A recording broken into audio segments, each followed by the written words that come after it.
I shall wait for an indication from you, colleagues. It's a few seconds away from 1. You may proceed, Professor Santi. Thank you very much.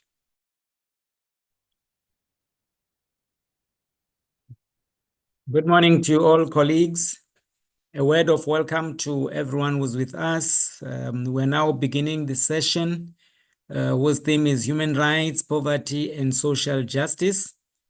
And a special word of welcome to our presenters who are going to enlighten us and lead us in this way. In this first session, we've got Dr. Caroline van der Berg. She is followed by Dr. Nomvuyo Lukelelo, and after her it will be Dr. Msutukazi Makiva. So before Dr. Caroline van der Berg begins, just want to indicate to everyone that this session is recorded and that we should participate with that in mind. And hoping that everyone is in agreement, and if anyone is not, please kindly indicate. Having said that, would like to say to the participants that there is a question and answer box to which people can post their questions and comments to make this session interactive. And lastly, all the presenters are going to make their presentations first. And having done that, then we'll open the floor to questions and sessions. And I'd like to plead and appeal to everyone that we keep our questions short, because as you can see that the time is very limited. Having said that, it will be only after they've made their presentations. Having said that, then shall I please invite Dr. Caroline van den Berg to present the intersection of local context and inclusive digital innovation, exploring technology adoption in the informal economy. And kindly note, I'm going to make my face disappear, and it will only reappear when each speaker has got 2 minutes left. When my face appears, it will mean that you've got 2 minutes left. And when the time is up, I will thank you very politely and request that you follow me accordingly. Thank you very much. Over to you, Dr. van den Berg. Thanks, Prof. Good afternoon, everyone. Just a little bit of context in terms of what I'm presenting today. This is part of a wider study that we are working on digital sustainability and inclusive innovation in marginalized communities. So one of the sub-studies of this is a study in the informal economy and mostly in the areas around Cape Town. So why are we doing this? And it's really to emphasize the importance of this sector that accounts for approximately 30% of total employment and 6% of GDP, but is struggling in terms of resources and a lot of other barriers in terms of, for example, in this study, we're looking at technology, so the adoption of technology and what technology can do in this sector.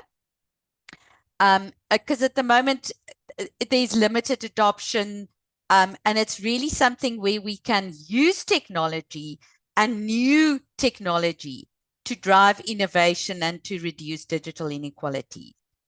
So the concepts of our study is very much situated in the area of higher education for sustainable development. And that's really to say, how do we in higher education incorporate sustainability in our learning and teaching, research, and our community engagement? And we, in our work, I'm saying we because I have some research partners from other universities that's working with me on this study. And we also partnering with the local government and the NGOs, and then more importantly, the local community in the areas that we're working. So we emphasize in terms of that the importance of local knowledge. So people know your local problems and know what is the best way to kind of solve those problems. We believe in collaborative partnerships, as I said, working with the SDGs, and then digital social innovation. So how do we use digital technologies, but for social innovation? And then the concept of Society 5.0. So that is really going forward, a human-centered society where we use technology for good. So we this is a longitudinal study that's been running for the last 3.5 years. We apply design science and more specifically design-based research approaches in terms of really delivering and designing and finding principles that root the research that we're doing, such as the context of where we're working, the co-construction of knowledge, the importance of relationality and agency, and then using sustainable smart as our idea for the project. So with this specific study that I'm reporting on, we interviewed 30 informal business owners in marginalized settings around Cape Town, and we used the UTAUT framework to guide the research instrument. So the UTAUT framework has certain areas. So it's really something that we often use when we talk about technology adoption. So it's a framework, it's a theoretical framework that we use to look at certain areas to say what are the barriers and what are the things that we can use to kind of to improve the adoption. So in terms of this, we look at the performance. So what is the perceived performance? And here we looked at technology that informal traders can use or potentially use. And there's really a good perception in terms of benefits. The business owners know the benefits, but there's resistance to change because in this sector, cash is king. There's still a high preference for cash. There's perceptions in terms of transaction difficulties, and kind of how do I do this? How do I expand the use of these technologies? So the important thing to emphasize here is the complex interplay between technology, the innovations using technology, and the socio-economic factors. So that we really need tailored strategies. We need fit-for-purpose solutions that really talk to these kind of businesses. Effort. There are certain hindrances in terms of effort, challenges that specifically related to digital literacy. However, there's a big growth mindset in terms of the and this also corresponds with literature in terms of open-mindedness to adapt and to really start including new kind of technologies. So whilst we have these hindrances, this growth mindset can really mitigate these barriers if it's used in the correct way. So how do we promote these kind of innovations among informal business owners to really start gearing towards growth in this sector?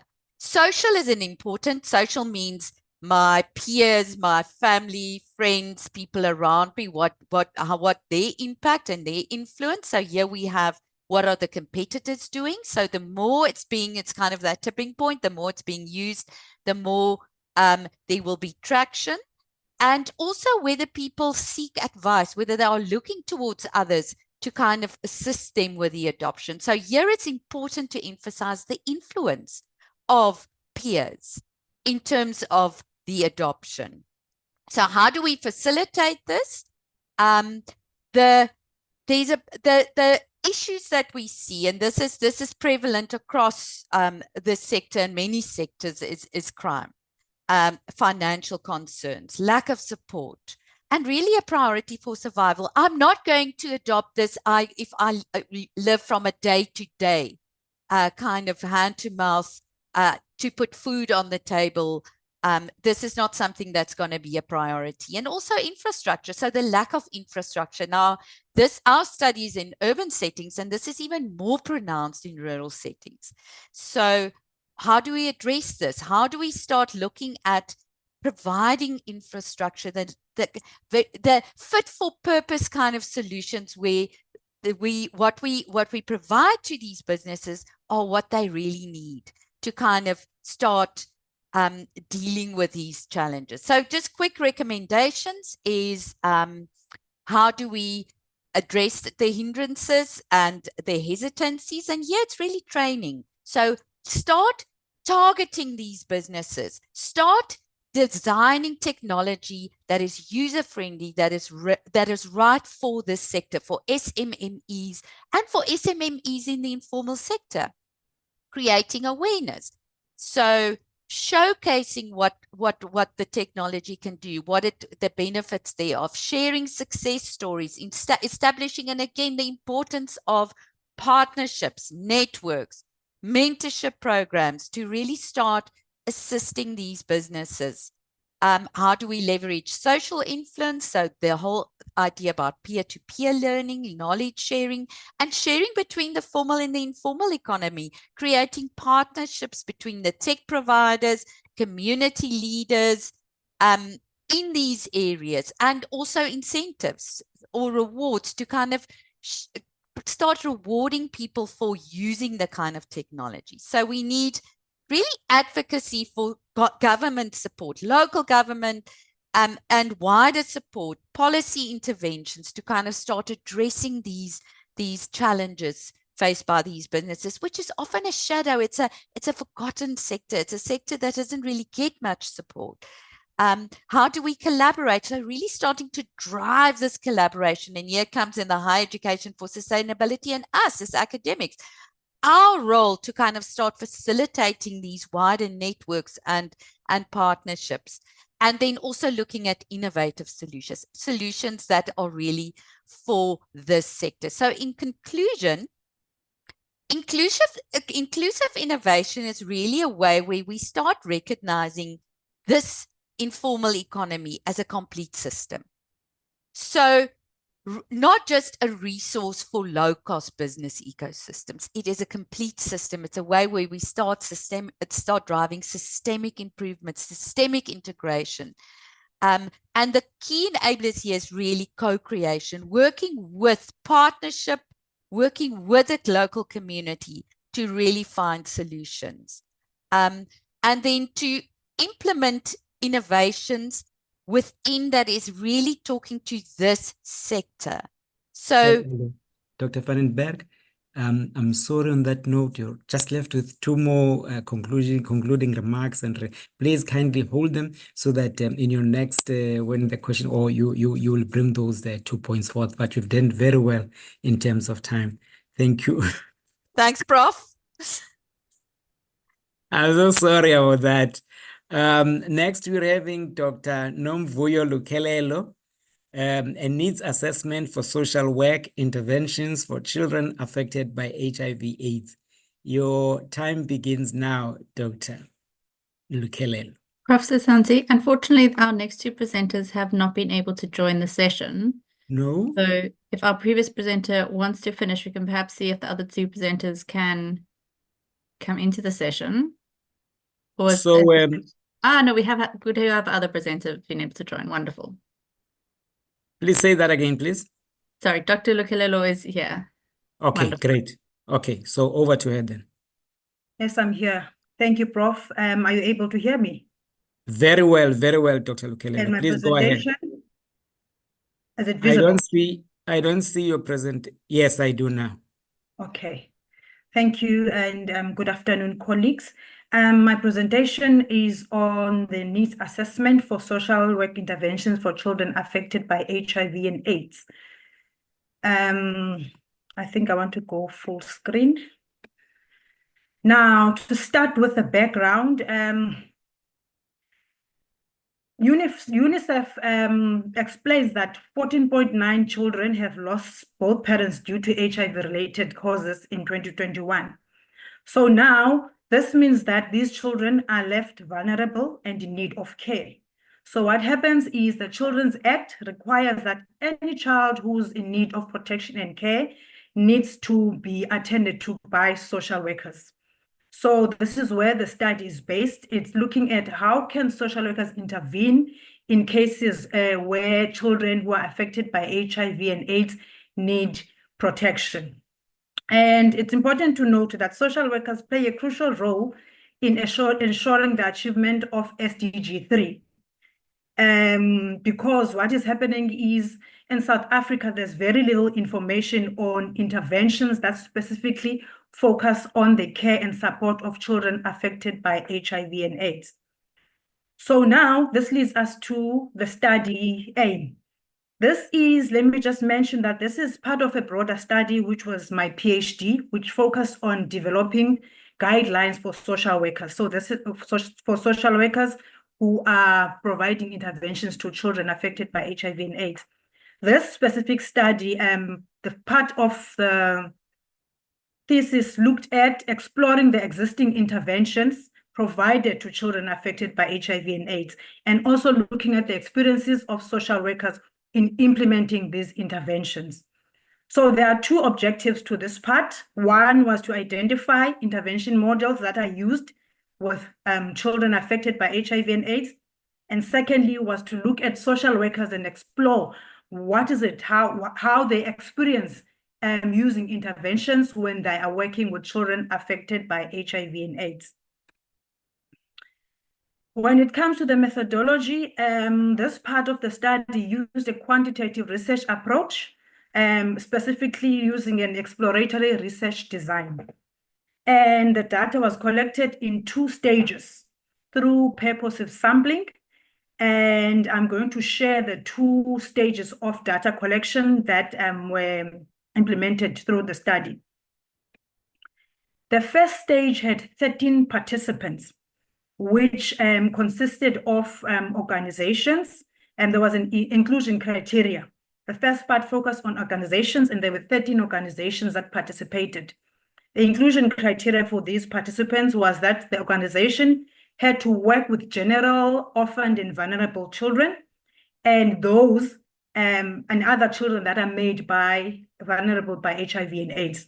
The second inclusion criteria was for these organizations to be providing psychosocial programs, psychosocial support programs to children. Third criteria was these organizations have to have identified a designated person who could give information about the programs that they conduct. And then these are the organizations, just this is just a table that shows the organizations that participated.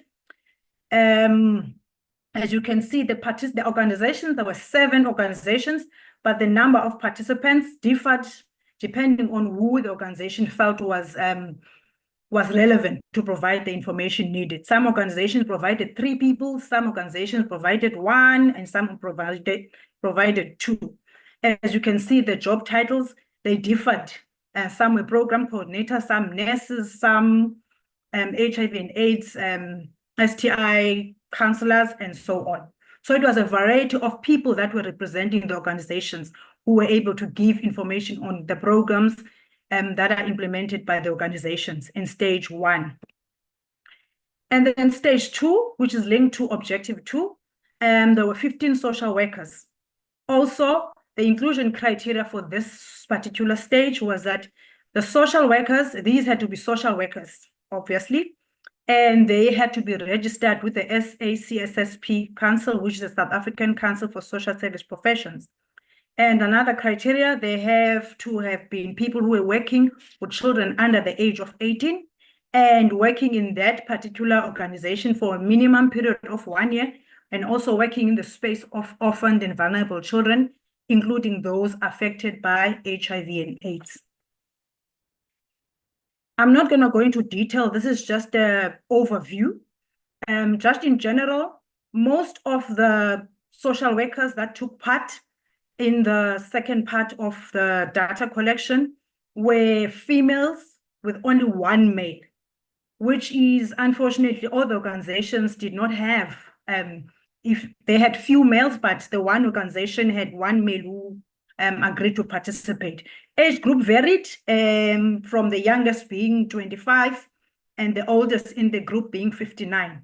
And with that came the number of experience and qualification as social workers, varied from newly qualified social workers to those that had been in the field 19 to 29 years. Just to give an explanation about the data collection and analysis process, permission, as I said, this was part of my PhD study, so permission was granted as part of my PhD through the HSS Reg Council, and the data was collected through interviews and focus groups.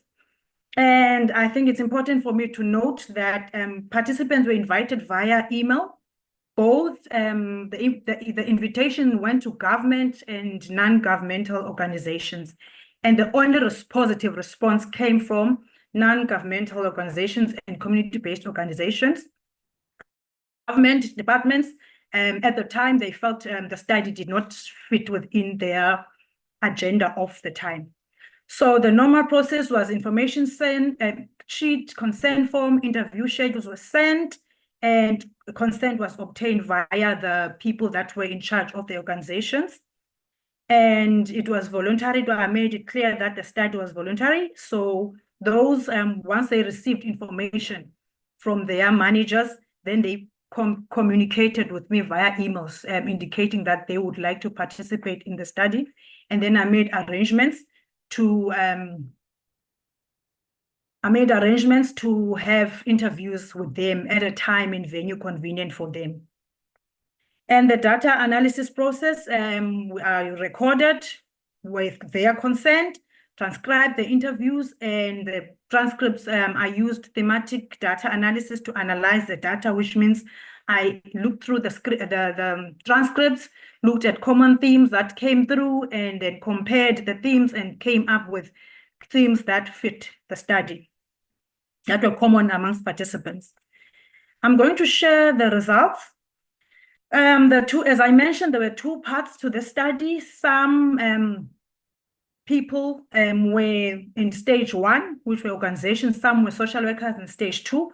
But what was interesting was that there were similarities in the responses of the participants, because all of them in both stages had to share information about the interventions that they were implementing. There were quite a lot of similarities.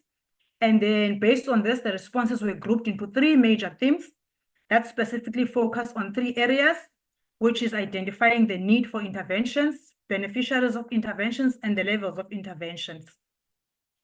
This is also an overview of the results. As I mentioned, the 3 themes, theme 1, 2, and 3. And I'm going to go into detail in the discussion about these themes, but to mention that the first theme, when it comes to identifying, I think the overall theme out of this study that came out was that it's very important for organizations and social workers to do a needs assessment and not just come into organizations or communities to just implement interventions without doing a needs assessment and checking if this is really a need that they want to serve. So these 3 themes cover those kind of things, where the first one focuses on assessment, referrals, and awareness raising. The second one, when it comes to beneficiaries of the interventions, because once they do a needs intervention analysis, then they also need to identify who's going to take part in the study, in the intervention, sorry. And then the third part is before all of these are before they even go and intervene.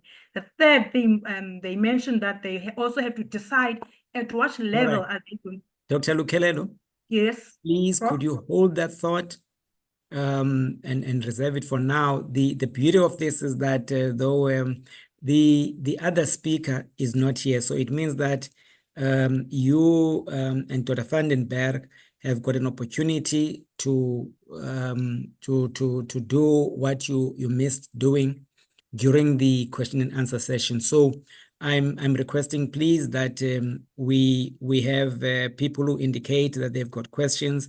Shall I have an indication? And thereafter, your concluding parts will then come in during the answer and question session, as you had already indicated.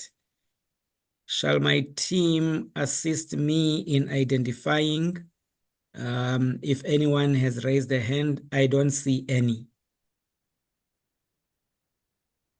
Sorry, There are Prof, no I'm losing hands you. yet. I beg your pardon? There are no hands yet. If There are no anyone has hands. So questions, they therefore, can in that case, I shall go back first to Dr. van den Berg to conclude and complete a presentation. And once she does, I shall give you each 5 minutes, 3 to 5 minutes. And then if there are any questions, we'll have them. If not, then we proceed as we have to. So please, over to you first, Dr. van den Berg, and thereafter Dr. Lukelelo. Thanks, Prof. I'm not going to share because I see Dr. Lukelelo's presentation is still being shared. I'll just mention maybe in conclusion that the important thing that we're trying to stress here is really, I think, as I mentioned, the importance of partnerships and co-creation of solutions, so that we collaborate with in this case informal traders, or the vendors and traders and spaza shops, etc., and with them define what kind of solutions will work. So what, and then also in terms of what are motivations, how do we enable sustainability in terms of the technology that we implement.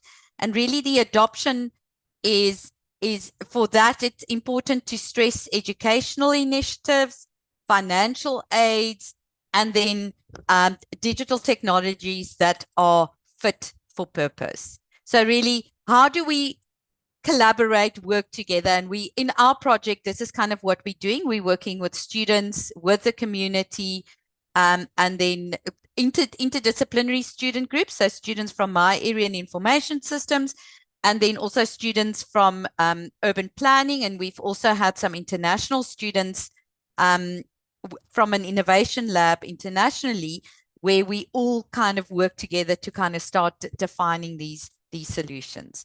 So I think that's enough from me for now. I don't know if we do questions now, or that I first hand over. You still have more, 4 Back minutes to- more. So I guess you've got more interesting things. Please make use of this 4 minutes to make any further observations that you'd like to make.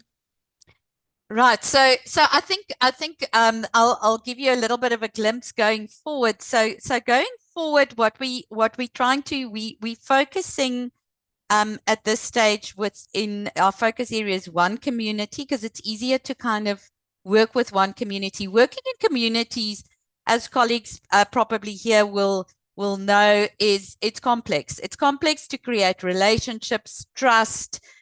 Trust is a very, very important thing.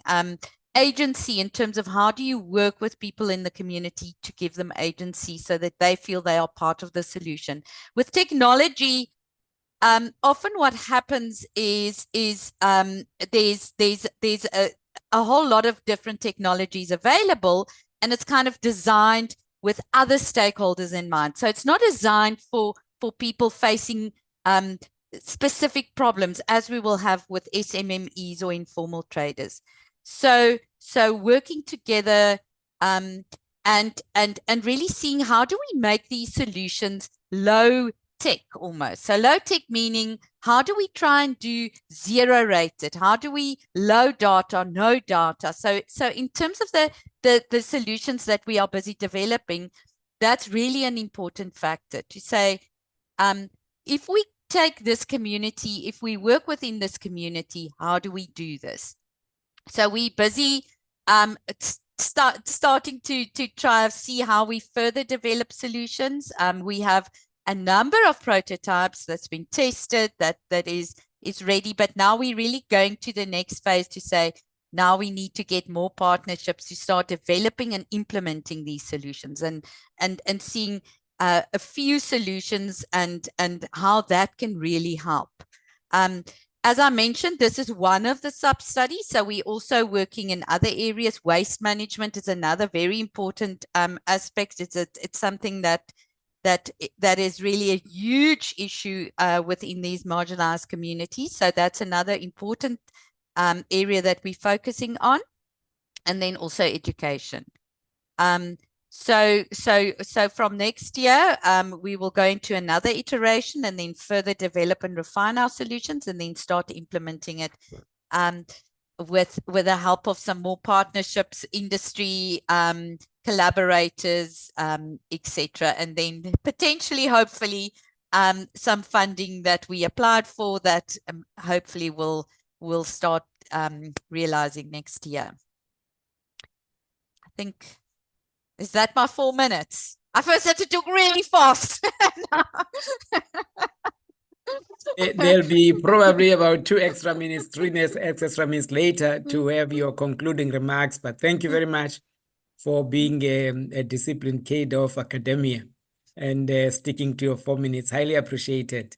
Dr. Lukelelo, I noticed that we still don't have any questions either in the chat box or anyone raising a hand. So please, over to you. Your 5 minutes, please, Dr. Lukelelo.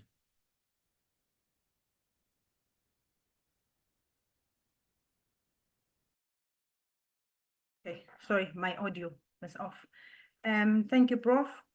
I'm going to try and conclude based on, if I can just quickly go briefly through the last slide, which looked at 3 themes: identification of the need, and looking at also identifying beneficiaries, and also deciding on where to pitch and how to pitch intervention.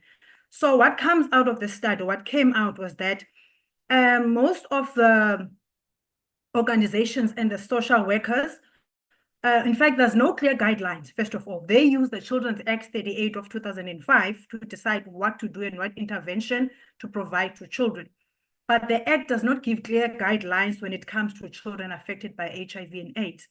So now what was very common was that in most of these organizations, the initial assessment is done by non-professional people, you know, instead of social workers, your volunteers, your community health workers, and so on. And then once they visit a home and identify a possible case for intervention, then they refer to a social worker. However, Thurman cautions against this because these people are not professionally trained to do formal assessments. So there's a need for social workers to identify the important role of these people, because social workers alone cannot deal with the problems that are out there that are experienced by families and children who are affected by HIV and AIDS. And then secondly, what came out strongly was the collaborations. Most of the participants highlighted the collaboration between stakeholders and also the collaboration with the communities, because they explained that collaboration ensures that these interventions are embraced by communities. Because if, sorry, I didn't notice that my camera's off. If people come in and introduce new ideas, communities will not embrace these interventions. So that came out, and it's been supported in previous studies, that, you know, it's important to include community members in any interventions that are going to be happening in the communities. Now, the question is, as a social worker, obviously I was doing this from a social worker perspective and looking at how does this, what can we do? What are the implications for practice? I've highlighted a few things in relation to SDG 3, that within this research, it came out that promotion of access to healthcare is very important. You know, that social workers need to advocate for programs and policies that ensure universal access to healthcare for people, especially marginalized groups like children affected by HIV and AIDS. And also education and awareness is very important. Also resource provision, meaning through community work. You know, social workers need to make sure that they connect individuals in communities to resources. And then also, because if you remember my first slide, Luke talked about children that have lost parents due to HIV and AIDS related illnesses. So with that comes sometimes mental health issues. So it's important for social workers also to address those issues, because if they're left unaddressed, and they might create more problems in the future. They might also increase the problem of stigma, which unfortunately still exists in the communities. And counseling needs to be provided also to families and children to be able to cope with the stress and trauma that comes once they lose their loved ones due to HIV-related illnesses.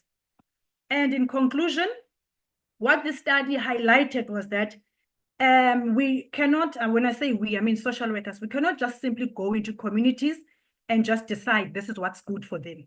We need to do a proper needs assessment and also recognize the importance of the role that other people who are not social workers, your NGOs, your non-professional staff, your paraprofessional staff, the role they play in identifying children in need of care. And this intersects very well with the SDG 3, you know, where it aims to promote health and well-being for all. And like I mentioned, multi-sectoral collaborations are very important. That is, everyone should not work in silos. That is what happened, because as I interviewed everyone, I realized that there are so many similarities, but the organizations are not working together. Some of them are doing exactly the same thing. But most importantly, communities have to be involved, because these kind of interventions have to be community-based, which means if communities embrace these and if they are part of the planning, then they will be able to embrace these interventions.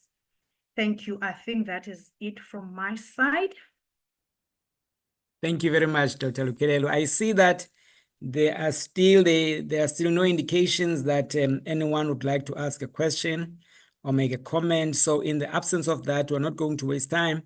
I'm going to ask both of you, Dr. van den Berg and Dr. Lukelelo, to make your concluding remarks, 2 minutes each, strictly, and we'll move to the next session.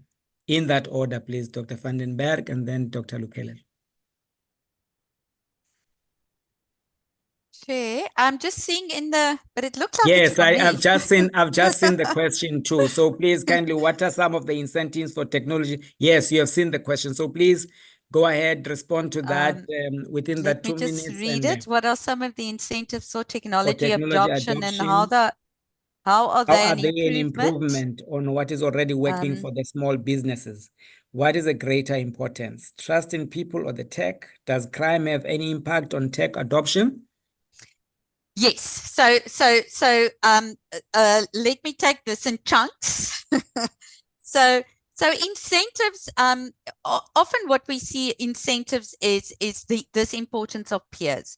So once we start implementing things that work, so there are small bits of technology that may work, and it starts being adopted by peers and other people in the community, then that drives adoption.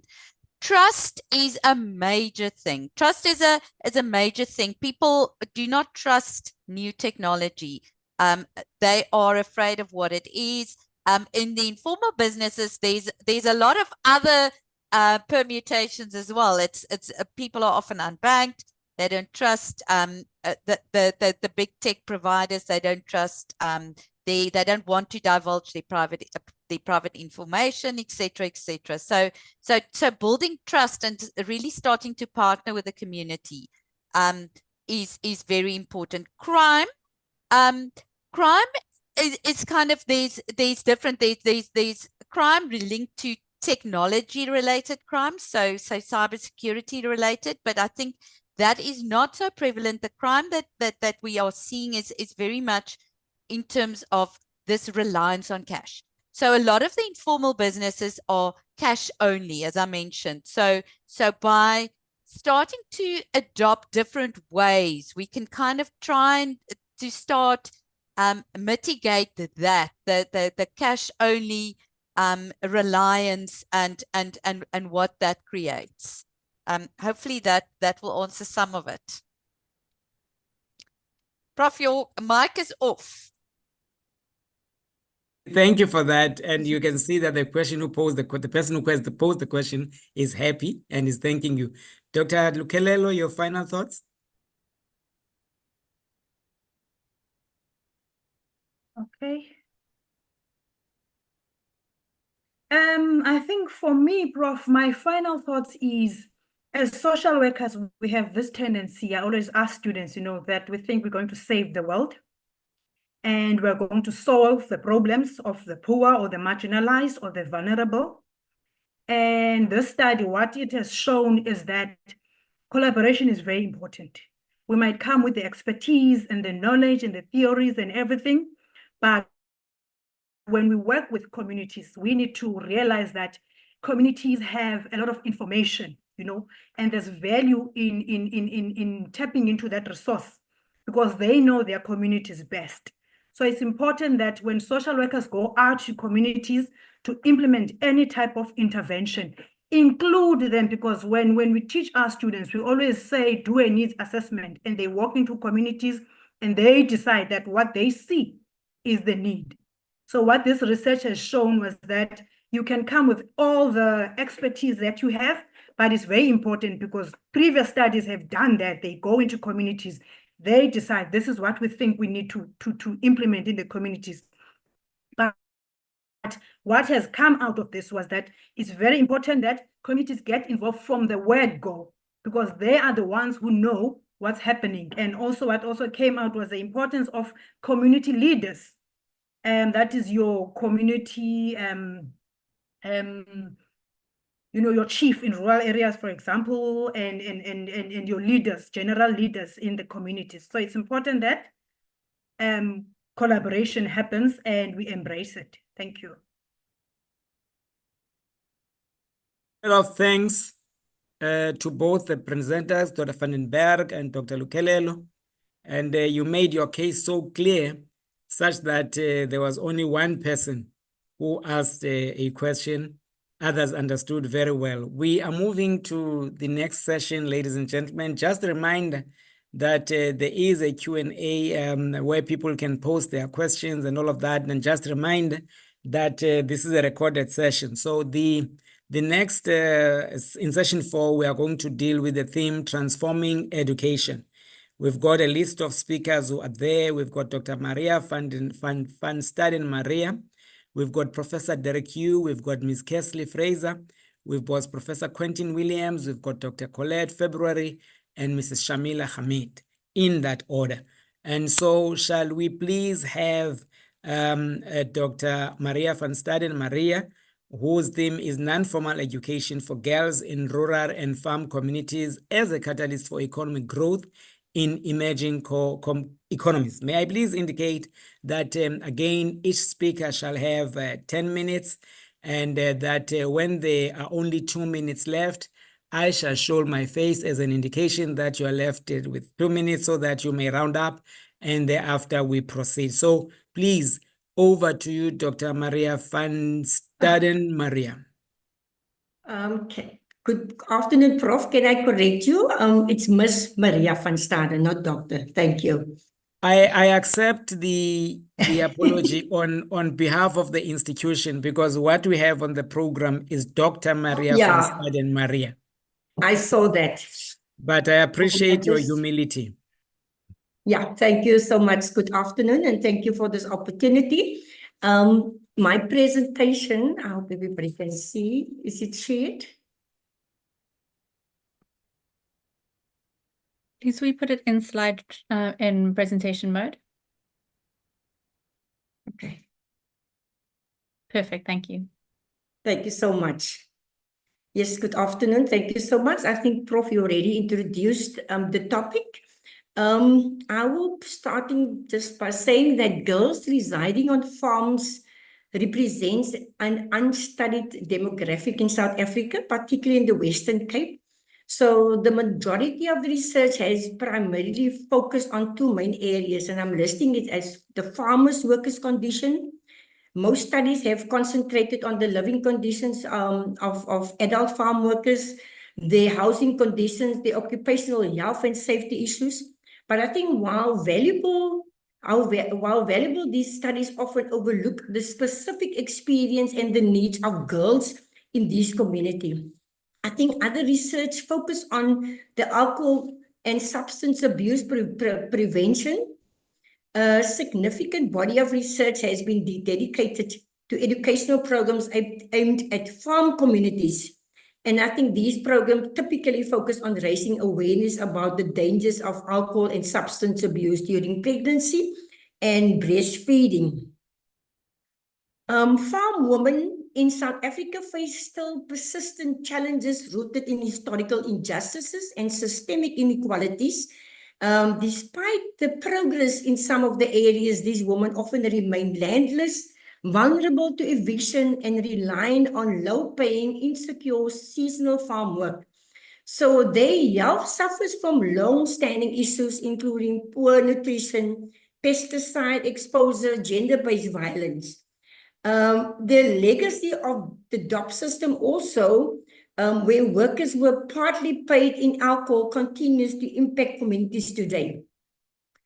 An NGO that worked within the sector, the Women on Farms project, highlight that farm workers typically have limited formal education, low literacy rates, and this combination of factors create a cycle of disadvantage that often spans generations. And as a result, young girls in farming communities are likely to experience similar socioeconomic conditions as their mothers and other adult women, perpetuating this cycle of poverty and limited opportunities. So rural farming communities in emerging economies grapple with complex interconnected challenges. I will just list them. Limited access to formal education infrastructure. And this educational gap exacerbates by higher rates of poverty, which can make it difficult for families to afford school-related expenses or prioritize education over immediate economic needs. Traditional gender roles frequently compound these issues, leading to a preference for boys' education, while girls may be expected to focus on domestic responsibilities. So the reliance on child labor for agricultural work further complicates this matter, as many families depend on their children's contribution to farming activities, potentially conflicting with school attendance. But also the geographic isolation adds another layer of difficulty, making it challenging to access educational resources. So these factors collectively create a significant barriers to educational attainment and socioeconomic advancement in rural and farm communities. So building on the importance of the non-formal education for rural girls and farm girls, it's crucial to recognize the wide-ranging benefits of educating girls in general. And these positive impacts directly address many of the challenges of the rural communities facing emerging economies, and I'm listing some of them. Educating girls has been shown to lead to delayed marriage and childbearing. It also improved the health outcomes for women and their children, addressing the poor health condition prevalent in many farming communities. The increased workforce participation and higher lifetime earnings that come with education can help alleviate the poverty in common rural areas. And then I think the ripple effect of education can help overcome traditional gender roles and reduce reliance on child labor as families recognize the long-term value of schooling over short-term agricultural work. So while geographic isolation remains a challenge, non-formal education approaches can be particularly effective in reaching girls in remote rural and farming areas and providing them tools to improve their lives and communities. So I think it's against this backdrop that I'm presenting the study that aims to evaluate the effectiveness of a non-formal education program in addressing systemic barriers faced by rural girls from farming communities, but also assess its impact on the participants' personal development and community dynamics, and analyze its potential to contribute to the multiple sustainable development goals. So I've worked with young girls, 70% Afrikaans speaking, 30% isiXhosa speaking, all living on farms and rural areas in the Western Cape, different districts. Girls were all attending secondary schools. We built, part of the program was a built-in mentoring program, and most of the mentors were youth over 30 years from the various municipality groups. So if we look at the data collection, there were two levels. We had the non-formal educational programs, and if we look at the curriculum, the content of of that programs were, they focused on self-esteem, gender-based violence awareness, conflict management, substance abuse awareness, financial literacy, sexual health, and career guidance. But also interviews were conducted prior the workshops and post the workshops. And I think you will see in my structure of the program that prior the workshop was just to establish a relationship with our parents, the guardians, the girls, the mentors, but also to get their input into in terms of content development for the workshops, but also that they became co-creators of the knowledge production. And you look at during the program implementation, it was residential where these girls were on a residential camp, and we spent some time with them. And then post-workshop, we had post-workshop conversations with the parents, guardians, and girls to assess what was the impact of this program on these girls. So here's some pictures that I'm showing the leader in me with, as you said, leadership, some leadership training, activities, reflective exercises. So during these training workshops, the methods was interactive. We employed a feminist pedagogical approach where we also did some breakout sessions. We students give feedback on feedback forms. They have participated in the reflective exercises, etc. So even with going on now, just with the next slide, just to say what the opportunities that the non-formal education present in these contexts. The non-formal education offered a powerful platform for social transformation by addressing the unique challenges faced by rural and farm communities. It enabled participants to analyze societal power structures, helping them understanding their own the environment, but also the systemic barriers they face. This approach also amplified marginalized voices, giving rural girls a chance to share their experiences, their perspectives that are often overlooked in formal education settings. And through their leadership development training, resilience building, and collective organizing capacity, non-formal education equipped these girls with essential skills to become change agents within their own communities. So just on that score, we hold it there for this moment, and we allow the next speaker to come in, and that will be Professor Derek Yu. And hopefully we will have enough time so that you may be able to make your final comments when all other speakers have presented. So Professor Derek Yu is presenting to us investigating the impact of financial aid on decision to pursue postgraduate studies and postgraduate academic performance. Professor Yu, over to you. Good afternoon, everyone. Okay, I will share this. Oh, I cannot start the screen share because of the existing slides still on the screen. Oh. Let me just take it.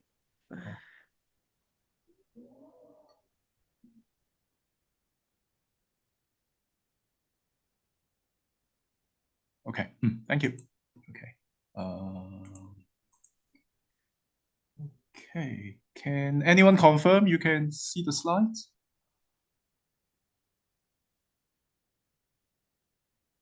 We can see them. Yes, we can see them, but we do not see you. Ah, do I have to show my face? Okay. Okay, fine. Because I had a fright when you said this video is recorded, so it will exist on YouTube forever, I suppose. Okay. Okay.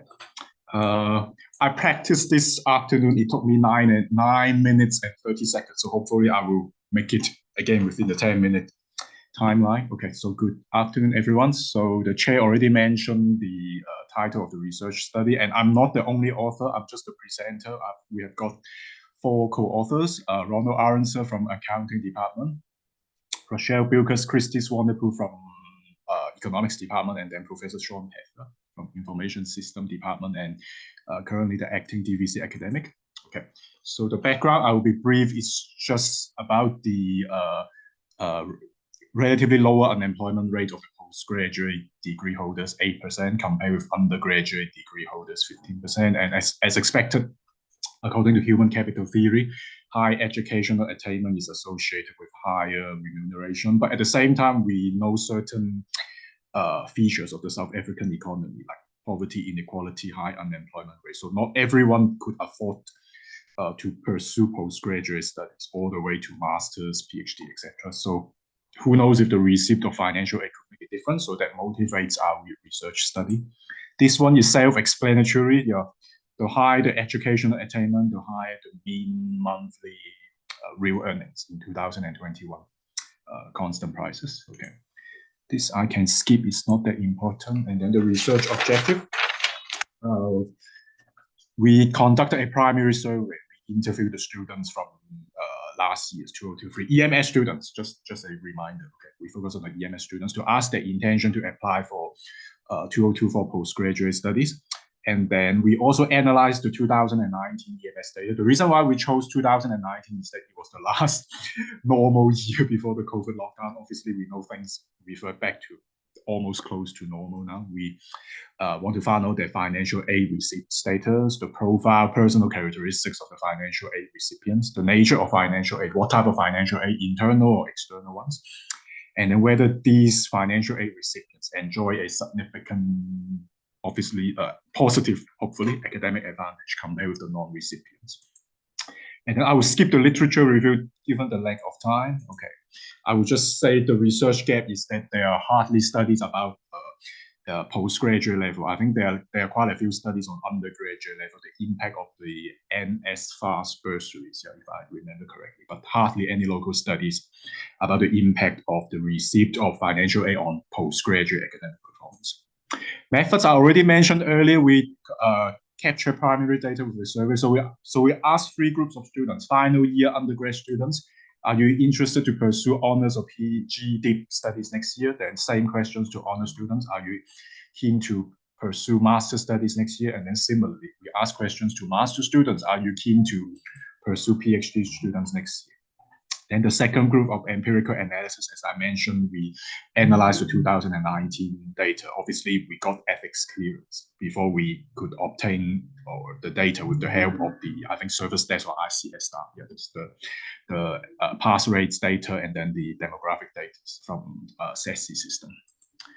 Okay, so this is, I start with the first part 1 of the empirical findings, the primary survey. So just a reminder, if you see group 1, it means the questions are asked to final year undergraduate students about the intention to pursue honors PhD students next year. Group 2, we ask questions to honors PhD students about the intention to pursue master studies the following year. And then similarly, if you see group 3, it means we ask questions to the master students about the intention to pursue PhD studies the next year. And then this is the sample size, and then not a high response rate. Yeah, but yeah. And then the no answer, there's a question about the intention to pursue high level of studies the following year. And then the proportion who gave no is relatively high for groups 2 and 3. And we will investigate the reasons a bit later. I think the reasons are not surprising. It's more likely about they need to work immediately in the labor market to support the family financially.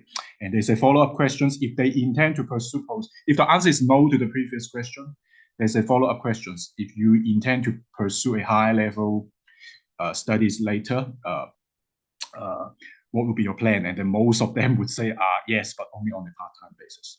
Okay, now I'm almost halfway through. There is a next question asking what are the key factors influencing their decision to pursue studies at the next high level. They are allowed to take more than one option. This is why these percentages do not add up to 100%. The 3 most popular reasons, again, they are not anything surprising.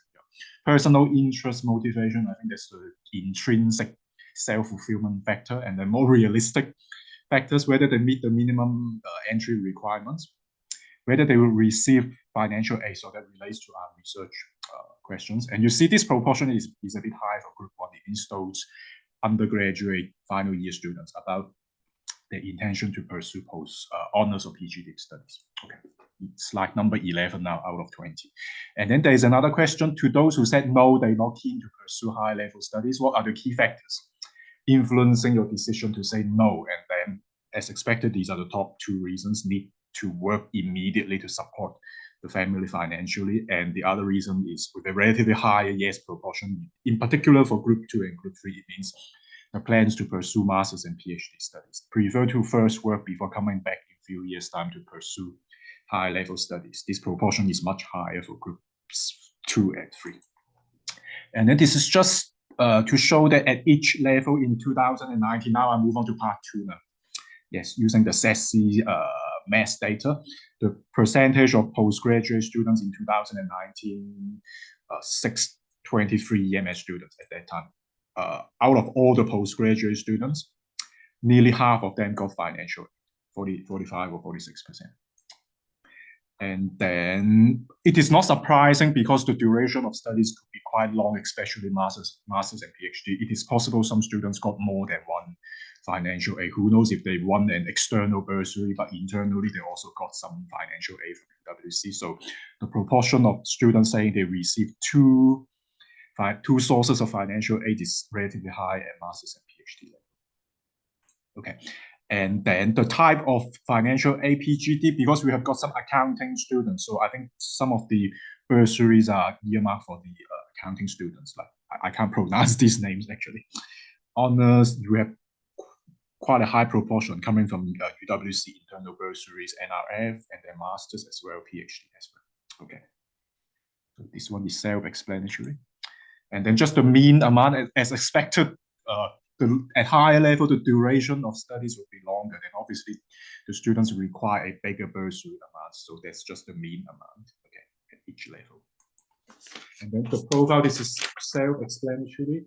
The profile of the financial aid recipients, they are primarily Africans, females, South African citizens, full-time students, and some are internal students. It means they completed the previous level of studies also at UWC.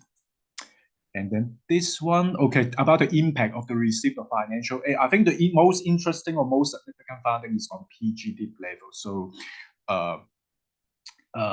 we have a high I will just focus on this one, okay.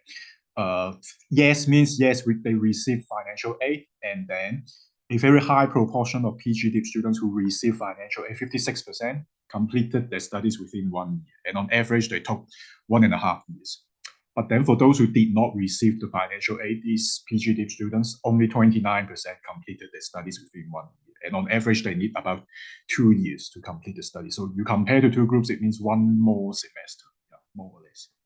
Then just 3 more slides. This, I will skip those econometric analysis. I'm not going to go through that, okay. Read the actual paper when it is available later. Then just the conclusion and recommendations. I think we are on the right track. I can't speak about what happens externally, but I think internally we are doing well, because if we understand the poverty, inequality, or the general economic context in the country, maybe we be more realistic, pay a bit more attention to attract students to stay longer at UWC, pursue honors and PhD studies, and internal bursaries may focus a bit more on honors and PhD. I think this is what's already happening at UWC, and then we also made a recommendation, maybe these part-time jobs internally at UWC, graduate assistant, research assistants, continue to be indirect bursaries to encourage students to stay for as long as possible to pursue postgraduate studies. I think we're also doing very well. And this is just the last part. I think the Department of, the Labor Department or the Department of Higher Education and Training, every few years they will release a list of scarce skills in the country. Professor Yoon? Yes? You will hold that thought for the moment. So I can't continue. No, you'll come back and make that conclusion. Just I need to exercise balance and fairness to all presenters. Just a reminder for everyone that everyone has got 10 minutes for presentation. And that at the 8th minute or 2 minutes before the 10 minutes, I show my face so that you get a sense that you are left only with 2 minutes in which to round up and to conclude. So next we're going to have Ms. Kelsley Fraser, whose theme is investigating the relationships between perceived family support, self-efficacy, and academic performance among undergraduate students at a South African university. So Ms. Fraser, your 10 minutes starts now. Over to you, please. Hi everyone. Quick question. Am I upside down? Yes, you are. Okay, so I need to change that. Under your Uh, video settings, there should be an option there where you added the virtual background, an option to unclick the rotate. Say again? When you go to your video settings, when you added the virtual background, one of the buttons there says rotate or flip camera. Okay, let me. There you go. Okay, there we go. Sorry about that. Okay. Let me just give me 2 seconds. So why can I not make me bigger? Okay. Sorry about the delay. Let me just share my screen. Okay, so it's not allowing me to share my screen.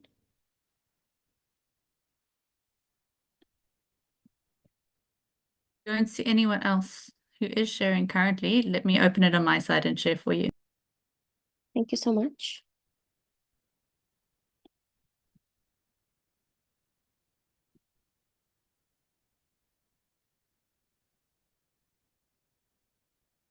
Okay, I think I can share my screen now.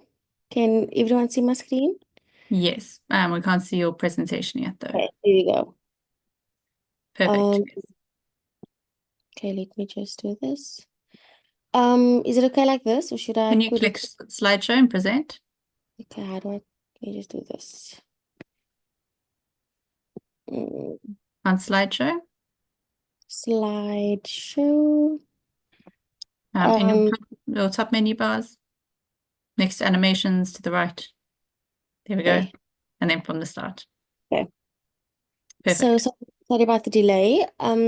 So the title of my study is investigating the relationships between perceived family support, self-efficacy, and academic performance among undergraduate students at a South African university.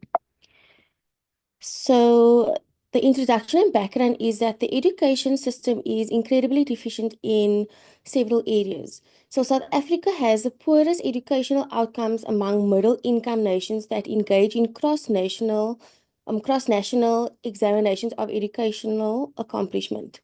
Secondly, so this study focuses on SDG 4, which is quality education, and SDG 4 calls on all nations to provide equal access to affordable and high quality education, including higher education by the year 2030. So this means that education systems must be managed in ways that allow for the accomplishment of the SDGs. And universities play a pivotal role in achieving the SDGs by fostering human development, knowledge production, and innovation. So consequently, it is anticipated that universities should embrace SDG-related teaching and learning materials at an early stage.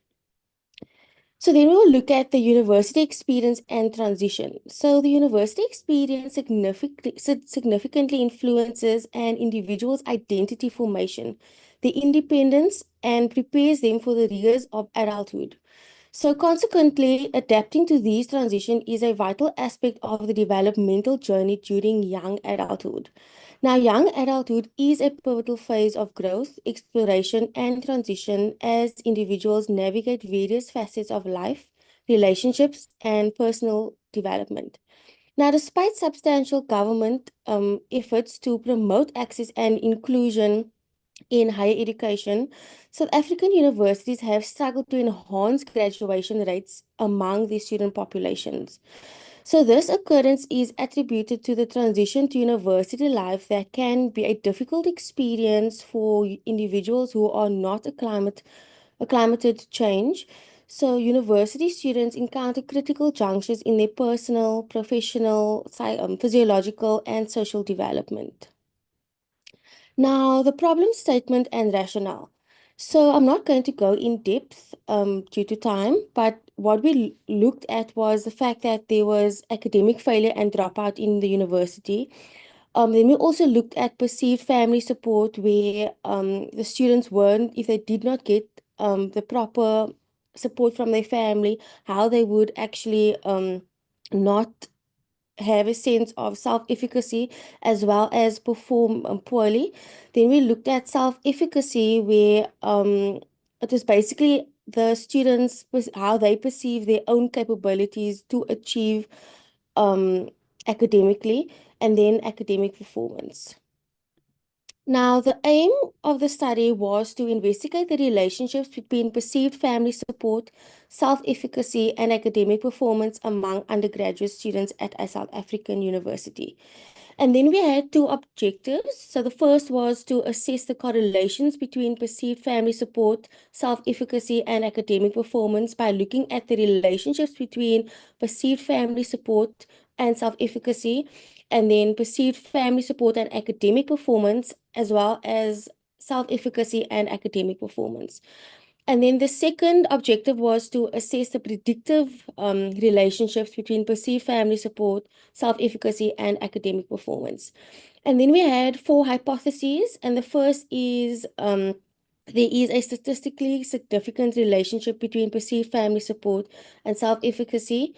Then there is a statistically significant relationship between perceived family support and academic performance. Third was that there is a statistically significant relationship between self-efficacy and academic performance. And lastly was perceived family support, self-efficacy are significant predictors of academic performance. So the theoretical framework that I used that guided the study was social cognitive theory, as it emphasized the dynamic and reciprocal interaction of the person, which is the student's self-efficacy, their environment, which is perceived family support, and behavior, which is academic performance. Now, this theory considers a student's past experiences, which factor into whether behavioral actions will occur.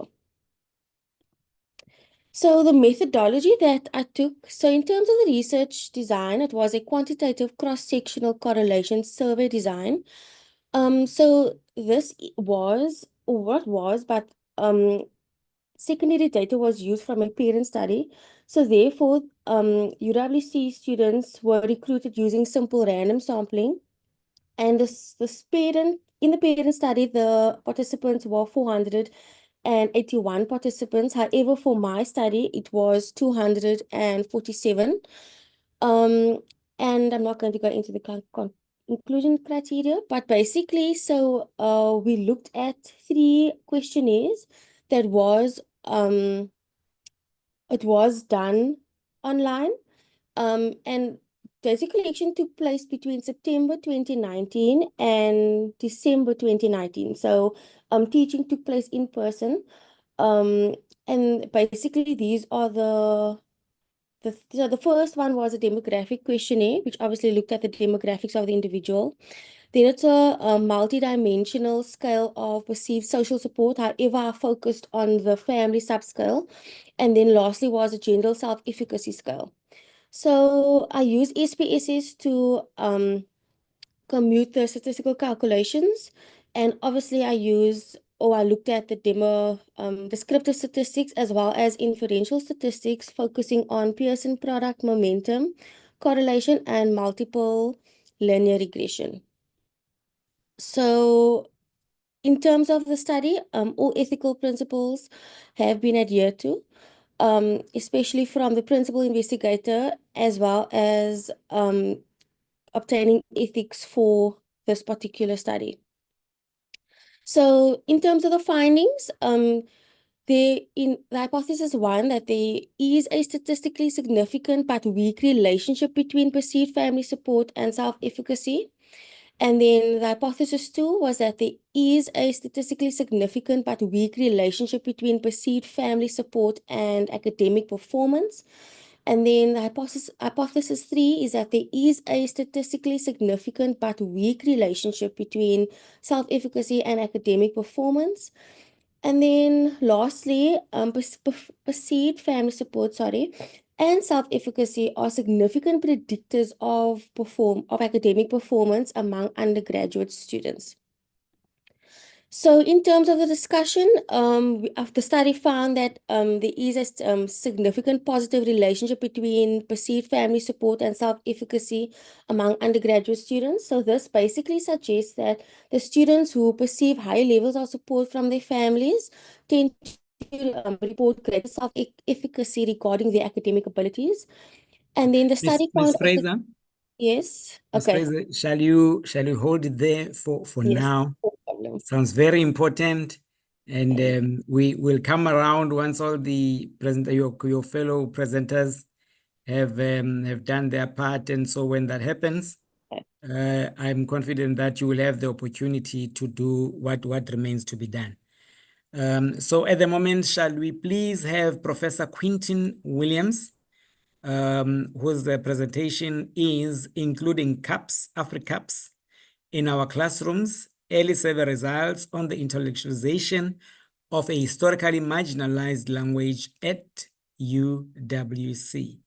Prof. Quintin Williams, the time is yours. Shall I please remind again presenters that they must please kindly stick to their 10 minutes and time themselves so that at the 8th minute they will recognize, I will show my face, indicating that there are only 2 minutes left, and then that will be that. Thank you.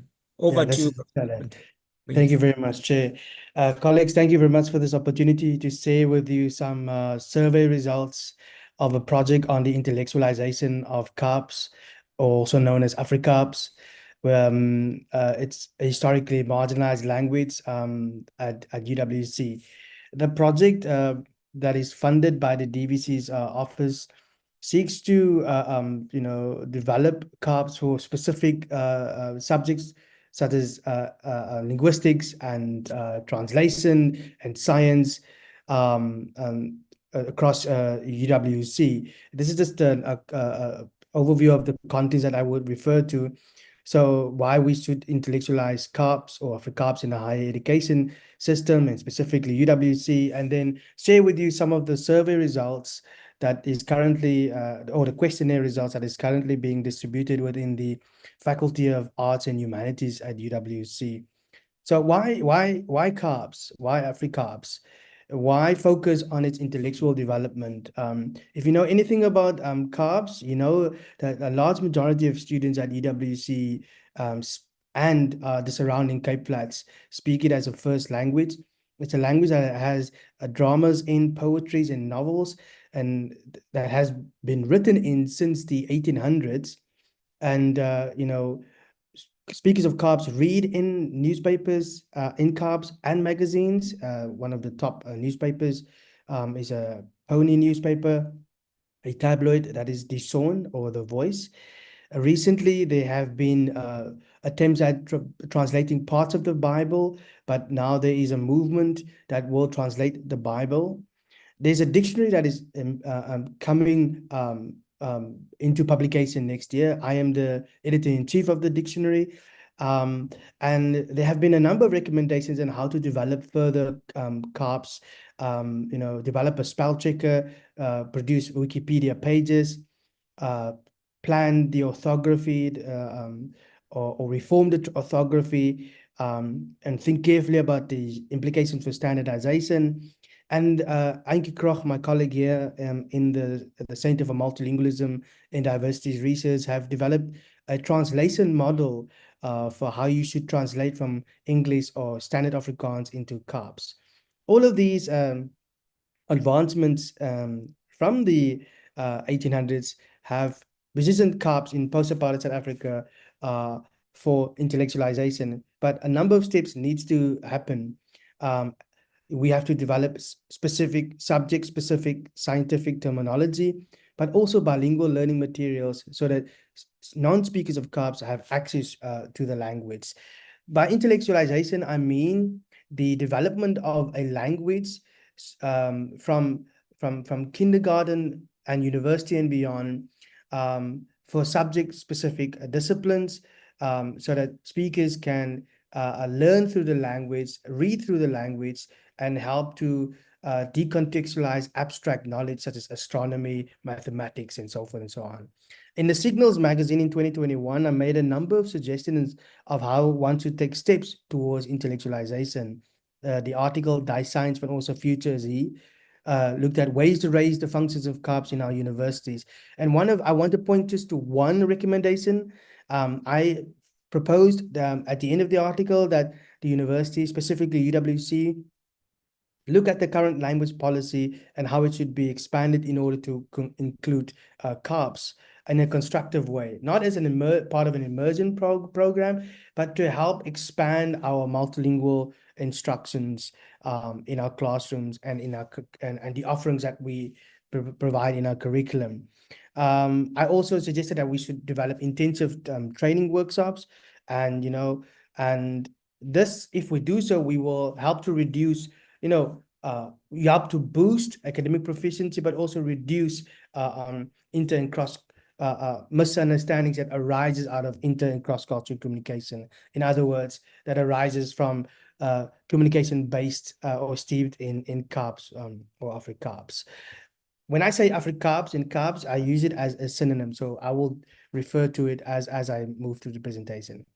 The specific project that I'm reporting on looks at how and ways we can include CAPS at UWC in the curriculum, and it focuses specifically on terminology development, but also the development of bilingual multimodal learning materials for our curriculum. The questions that I've asked focus specifically on the development of what I have previously referred to as linguistic infrastructures. For example, bilingual learning materials are linguistic infrastructures. Grammars and dictionaries constitute linguistic infrastructures. These are the two questions that I ask in the project. How can the intellectualization of CAPS ensure access and success and empowerment for CAPS speakers and non-CAPS speakers in our institutions? And then what can we practically do in the short term to develop terminology and bilingual learning materials, to develop CAPS in such a way that we can use it for scientific and technological capacity, but also rational, logical approaches and analytical techniques in higher education. So in other words, if the student comes from high school, perhaps from the Cape Flats, who uses CAPS as a first language, it would do important work, language ideological work, to understand that this language is also included at UWC, and it is also, or have been developed, the terminology has been developed so that they can learn or see equivalence of science and technological concepts in their own language. The methodology of the project, and so just to step a bit back. So the project's aim is to sort of develop a terminology management system that will include CAPS, but also in the future include isiXhosa and Afrikaans and English as equivalents. And the goal is also to develop terminology scholarship for CAPS, so that we can learn how to perfect it and to develop further in the future. The project itself is based on mixed method and action-oriented framework. It first have begun to measure the attitudes and perspectives of lecturers, tutors, and students in the Faculty of Arts and Humanities on why and how we should include CAPS in the curriculum. Then what has followed after are terminology and bilingual learning materials development training workshops. So the students and lecturers that have been recruited to this project have all undergone such training and will do so in the future. So I just want to quickly go through the data. The questionnaire data started on the 18th to 19th of August, and what I focus on here is just the lecturer data. And there were 19 yes and no and open-ended questions. And what we collected was linguistic information about the lecturers reflections on the students' language challenges and the use of CAPS in the courses.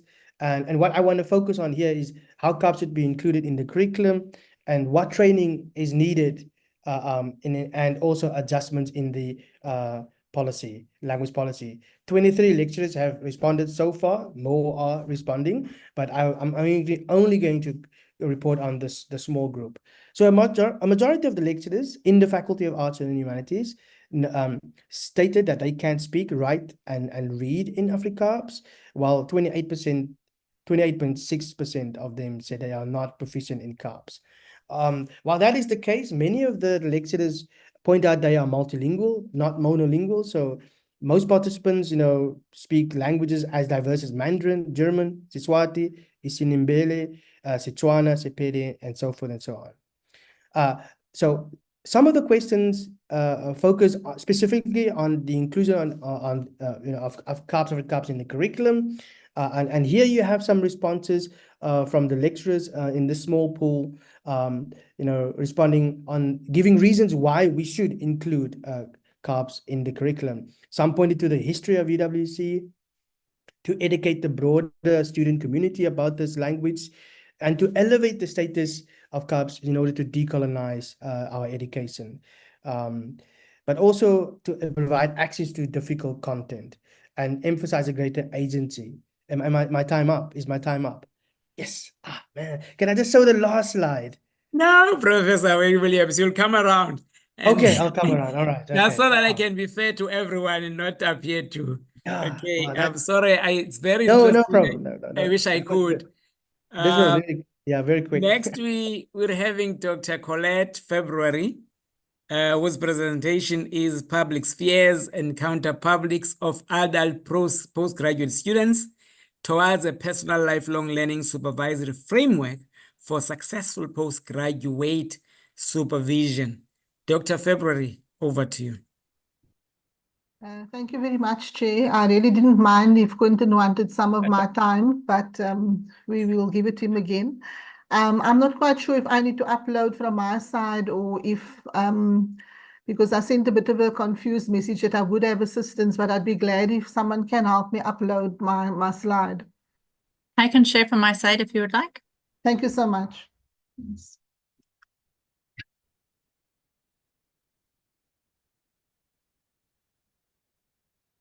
Thank you very much. So I think if I look at the presentation or my intended research interest, it's really born by a worry that I don't know enough as a supervisor at this stage to ensure that my students feel happy enough. And I don't mean that in a self-effacing way. I just feel that I've known many students at undergraduate level and I've interacted with them through assignments. But when you come to a master's or PhD, it's a completely different undertaking and it's a completely different voice that you need to discover and to nurture. And I'm beginning to feel that I need to know a bit more about the institution, the university as a public sphere, as a space to make students flourish, and also what I might need to be contributing to that public sphere. So basically on the second slide, I just draw attention to the works of Professor Ted Fleming, who writes a lot on adult education, or recent works on adult education and public spheres. And that's basically where I'm drawing most of my sensitizing concepts from at the moment. So on the third slide, I just want to draw attention to the fact that I do understand the argument that public spheres historically haven't been perfect, even though they were idealized to be perfect democratizing spaces. And so I understand that the public sphere remains aspirational, but also from the point of view where people, scholars like Nancy Fraser have drawn attention to the fact that not everyone was included in public spheres historically. So this is a worry for me because a university is meant to be giving everyone a voice. You're not meant to be producing subaltern forms of students or lecturers. And so it's an interest to me about how the university can flourish as a public sphere that's basically takes everyone with it towards success. So the fourth slide, I think that one key question I have, and I would appreciate your input afterwards, is what is my role in ensuring that students do not become subaltern and counter-publics in their own university space and possibly in relation to their own research undertakings. And I just want to pause here for a moment because I think that I find myself, and I'll speak for myself, that sometimes one can say very confusing things in a supervisory space because you ask students to develop their voices, but at some stage, you also don't like it when they use their voices. And so I think that it's important for me to get a better understanding of what it means for a student to be using their voice and developing their voice while they are also still learning to attain a master's or a PhD.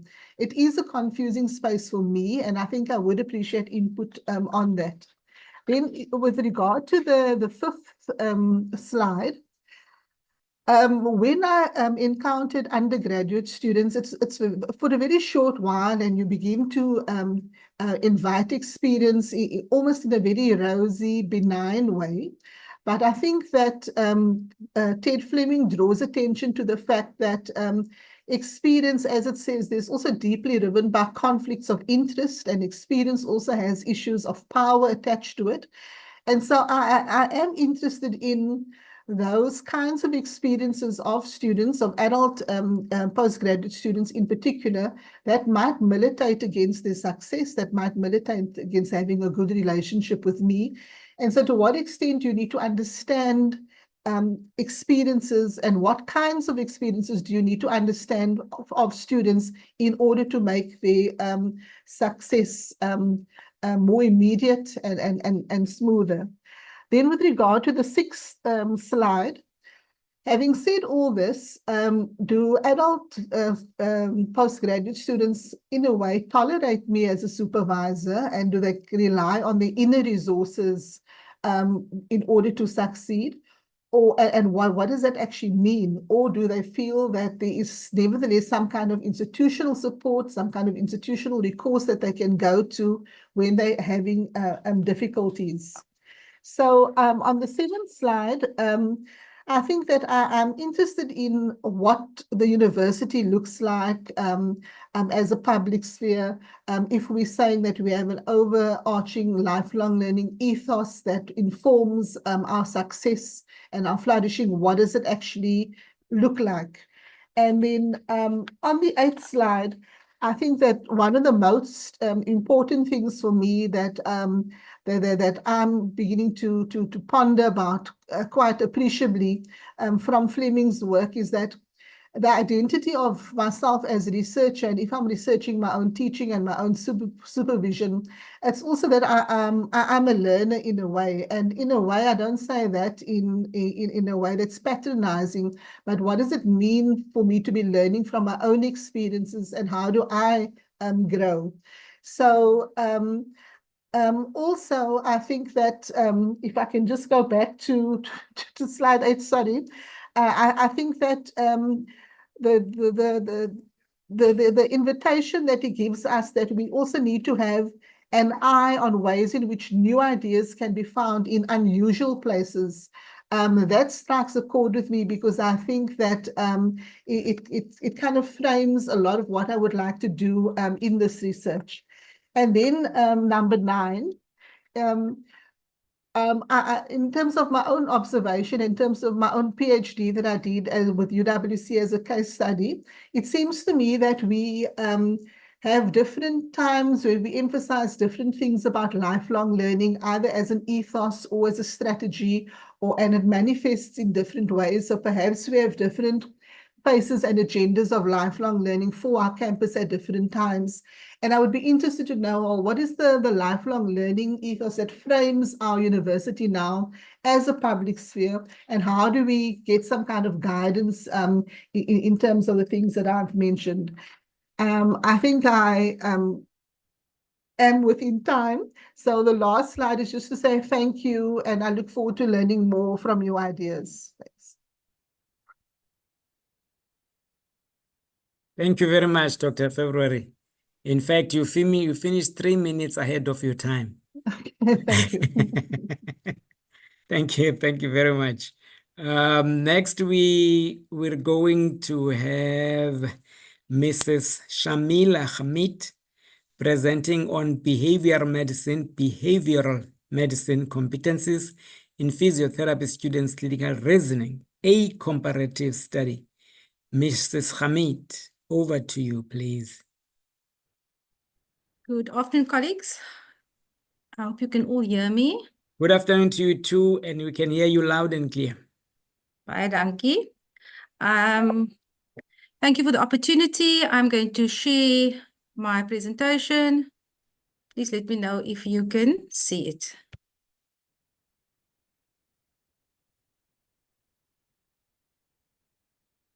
We can see it, ma'am. Thank you. Okay. Slideshow. Okay.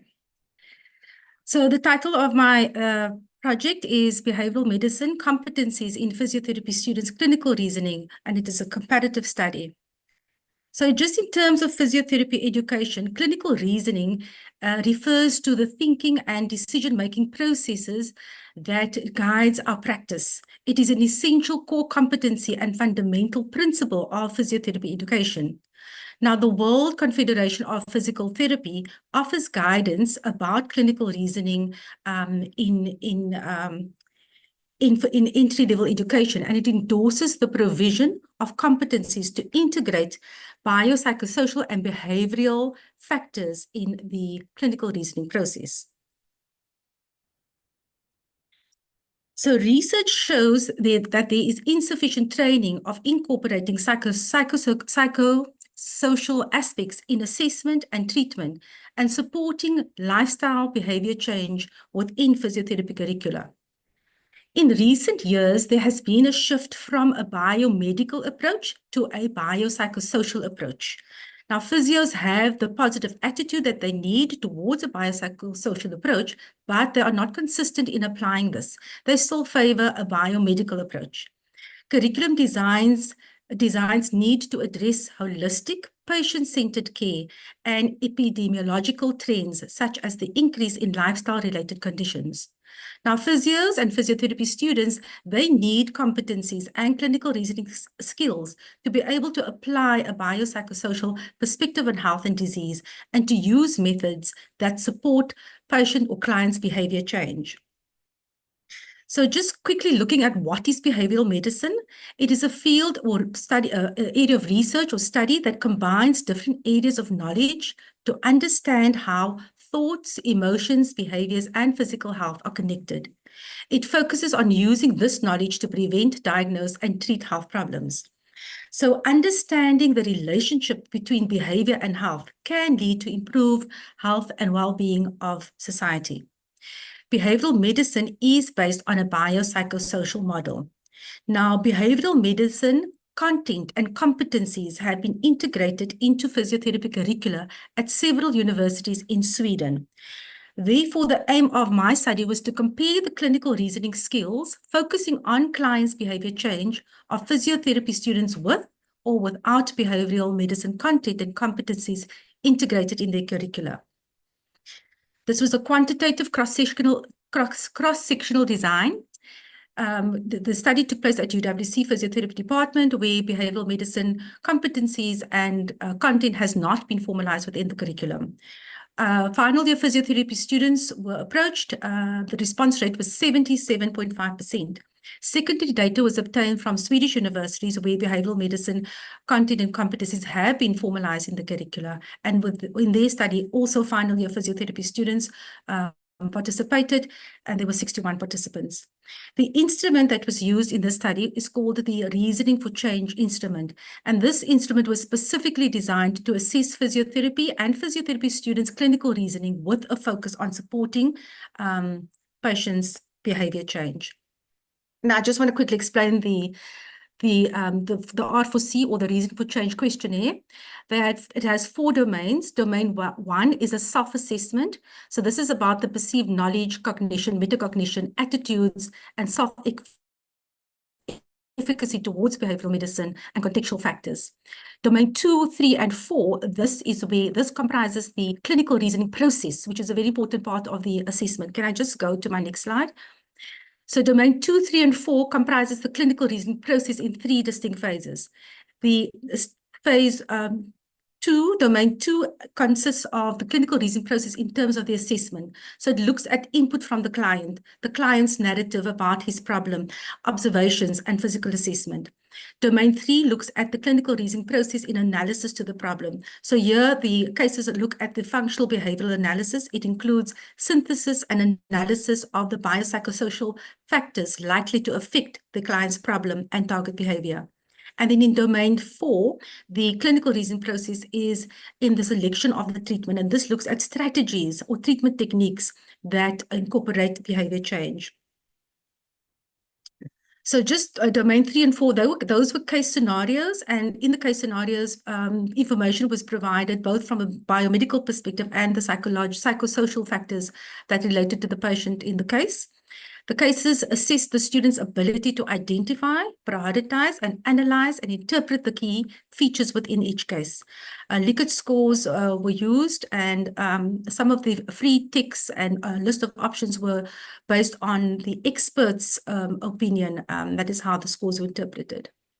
So data was analyzed using SPSS version 29, and the data was analyzed descriptively using frequencies and percentages, means, and standard deviations.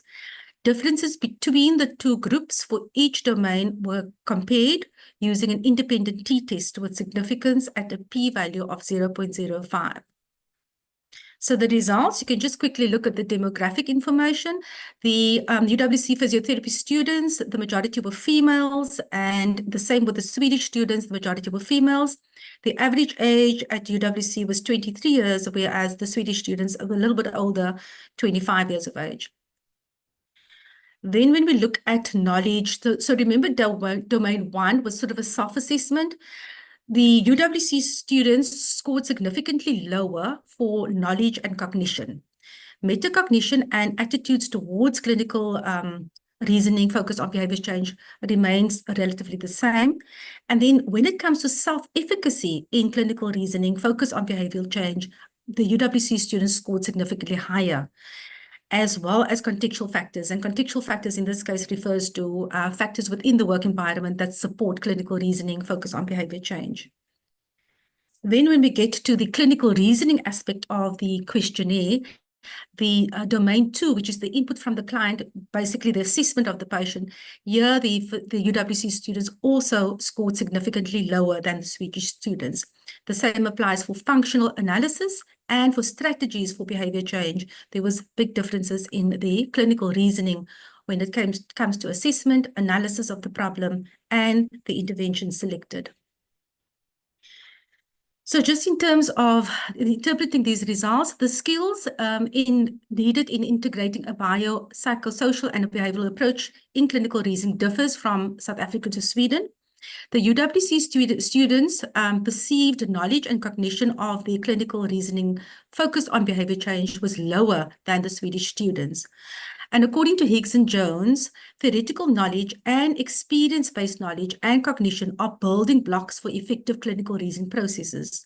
Norman et al. Also found that knowledge deficits and cognitive bias resulted in errors in clinical reasoning processes. So you need your knowledge and your cognition in order to have a clinical reasoning process. The UWC students' perception of their self-efficacy in clinical reasoning focus on behavior change, and the perception of how the workplace-related factors can support their clinical reasoning was higher than the Swedish students. And this is different to what other studies have found. Usually the students with have a high efficacy if they have behavioral medicine included in their curriculum. However, when I looked at our curriculum, biopsychosocial perspective and health promotion content is embedded in physiotherapy education at UWC, and it is clearly seen in the interprofessional educational modules. In first year, the students do primary health care, and in second year, they do an interprofessional health promotion module, although we don't have behavioral medicine included in our curriculum. So although the students at UWC felt that they can include behavior change in their practice, they did not have the knowledge, the cognition, and the clinical reasoning processes to be able to implement behavioral factors in their assessment, in their analysis, and in their treatments.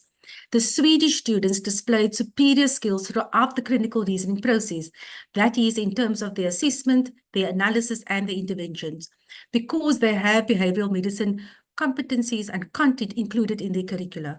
This is supported by a study done by Alvin and Dean and Sunderland in 2021, where they compared the Swedish students from two different universities. One university had behavioral medicine and the other didn't.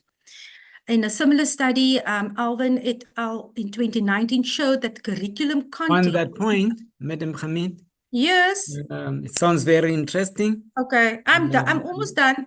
You hold on, ma'am, please. I have to exercise consistency. Okay, and no balance. problem. There were others who were almost done as well, but I don't ever want to be accused of injustice. Thank you very much. I'll put my conclusion slide, and thank you very much. Thank you very much. On that note, we have had all the speakers for this session.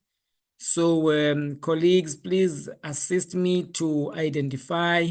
I don't see anyone raising her or his hand, and I do not see any question that is being raised in that regard. And with your assistance, colleagues, in the absence of that, I will go back to all the speakers to give them 3 minutes each, so that they can make their concluding remarks, and we'll see how we progress in Professor that. Zinzi, there are a number of questions in the chat. I see that some of the presenters have been responding directly to those Yes, questions. I've been seeing those questions as well, and I've seen that there have been responses, but I can't see whether there's any question that is missed. Okay. And perhaps Assist then those speakers me. who have seen those questions can address that in their wrap up as well. That's correct, as they Perfect. make those remarks. Thank you very much for pointing that out to me. Shall I get a sense? Okay, let us do it that way. Let me give. Let's go back to Ms. Van Staden Maria. Prof, I'm not going to put up my slides again, but just to discuss some of the findings. Hold on, please. Can you hear me? Hello. Yes, I can hear you. Okay. Please. Hello. Hello, ma'am. I was just indicating that your time will come, and that will be that. So so yeah, please please go ahead and have your 3 minutes. Okay. And then we'll do it that way. Thank you. If you don't have to have the slides, you could use your own material in front of you and speak. Yeah, that is precise. I'm not going to load it again. I think No it's just to discuss some of the findings, that there was improved relationship between the parents, guardians, and the daughters, or the girls that participated in the program. They found their voices, and they felt more comfortable asserting themselves. As I said, there was a building mentoring support that provided equal and comprehensive access for master girls to support systems. And then they become also, they act as the channels through which the knowledge was transferred. And they were challenging intersecting power imbalances which marginalize and silence their voices and talents. Breaking the cycle of intergenerational transfer of socioeconomic conditions for girls in farm communities. I think the life skills and empowerment programs, it helped the girls envision and work towards their future different from their mothers or adult women on the farms. But also the financial literacy empower girls to manage their money and potentially start enterprises, but also breaking the cycles of financial dependence. Just to conclude, just to say that investing in girls' non-formal education addresses multiple SDGs simultaneously. That includes equality, education, gender equality, the SDG 5, decent work and economic growth, SDG 8, and reduced inequality, SCD-10. So non-formal education for rural and girls from farm communities is a powerful tool for social transformation and sustainable development in emerging economies, warranting increased investment and policy support. Thank you, Prof.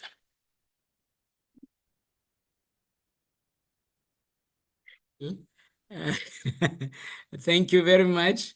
So shall we please have Professor Yu next, please? Yes, thank you. I've got two conclusion slides. I actually unintentionally presented the first conclusion slide earlier. I mentioned that given the empirical findings, we could focus more on attracting honors and PhD students, and this is what we have been doing internally in the last 1 or 2 years. And then my second slide is about, I need to start my video. Okay, I apologize. Okay. And then my second conclusion slides, it's about maybe this one. I have to share it. Okay, it will facilitate the explanation. Okay. Okay, so maybe we need deeper investigation about the meaning of scarce skills in the labor market, because if I understand correctly, the Department of Labor, or is it the department, the DHET or DHET, every few years they will release a document about the list of scarce skills in the country. I think the aim is to improve the skills match in terms of labor supply and labor demand. But one interesting question is, scarce skills, what does it really mean? What if we have a sector, so you look at the last 3 bullets, what if sector A, scarce skills at undergraduate level? It means if someone has an undergraduate qualification, this level of skills or educational attainment is already enough to fill the scarce skills gap in the labor market. If that is the case, does it mean let's say as a tertiary institution, we should rather focus on sector B and C? So for example, if you look at sector B, I just assume what if for this sector, scarce skills, undergraduate qualification is not enough. We need at least honors or PhD level, so that the person possesses the required scarce skills to fill the skills gaps in the labor market. And then similarly, what if we have another sector C that not even honors PhD level will be enough? We need master's and PhD qualification before the person is skilled enough to fill certain skills gaps in the labor market. Then it would have some implications on the tertiary institutions in terms of the way we market our postgraduate programs and attract the student to enroll or stay at certain stream or certain academic departments, to stay as long as possible up to a certain postgraduate level. So food for thought, I would say. Thank you. Thank you very much. As you're coming, Ms. Fraser, I hope you see that there's a question waiting for you there. In a diverse country like South Africa with multiple ethnic and cultural groups, did your study consider whether perceptions of family support and self-efficacy differ across these groups? Are there differences in students' efficacy? Over to you, ma'am. Do I answer the question first, or do I continue my slides? You do whatever suits you in the next 3 minutes. Okay, let me just conclude with regards to my slides. So basically, in terms of the discussion, we also found that there was a significant positive relationship between perceived family support and academic performance. So this suggested that students who perceive higher levels of support from their families tend to perform better academically.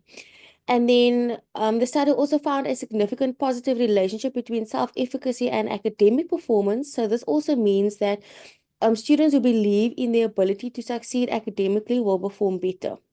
Now, the findings of the study highlight the importance of family support and self-efficacy in promoting academic success among undergraduate students.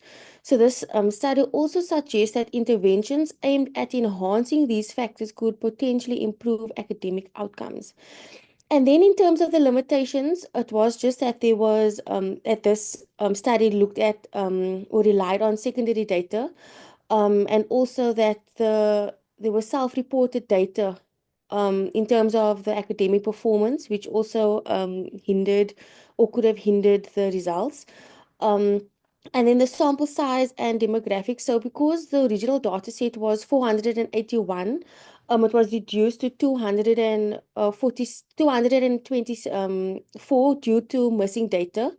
And also there was more females than male participants. And also it was solely a quantitative approach, which could have expanded to qualitative as well. And lastly, there was a limited scope in terms of it was just undergraduate students at a South African university, which is the one South African university, such as UWC. Okay. In terms of the question, so okay, let me just read the question. Okay, so in terms of the question, so basically, secondary data was used.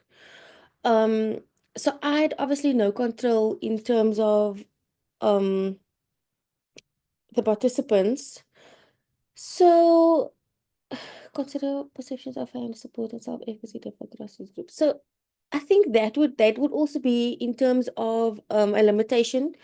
And obviously I think that could also be a recommendation further down the line. Not sure if that answers your question.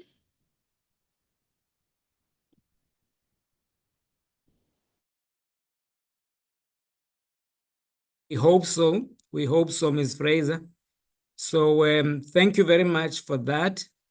Shall we please have Professor Williams? Yeah, thank you very much, Prof. I'm trying to get back to my slides, but I wanted to just conclude to say that overall, the responses from the small pool of lecturers that we have so far received responses from were overwhelmingly positive, and I'm aware of the small data sets, or not to draw generalizations, but common keywords emerge from how we should approach the intellectualization of CAPS.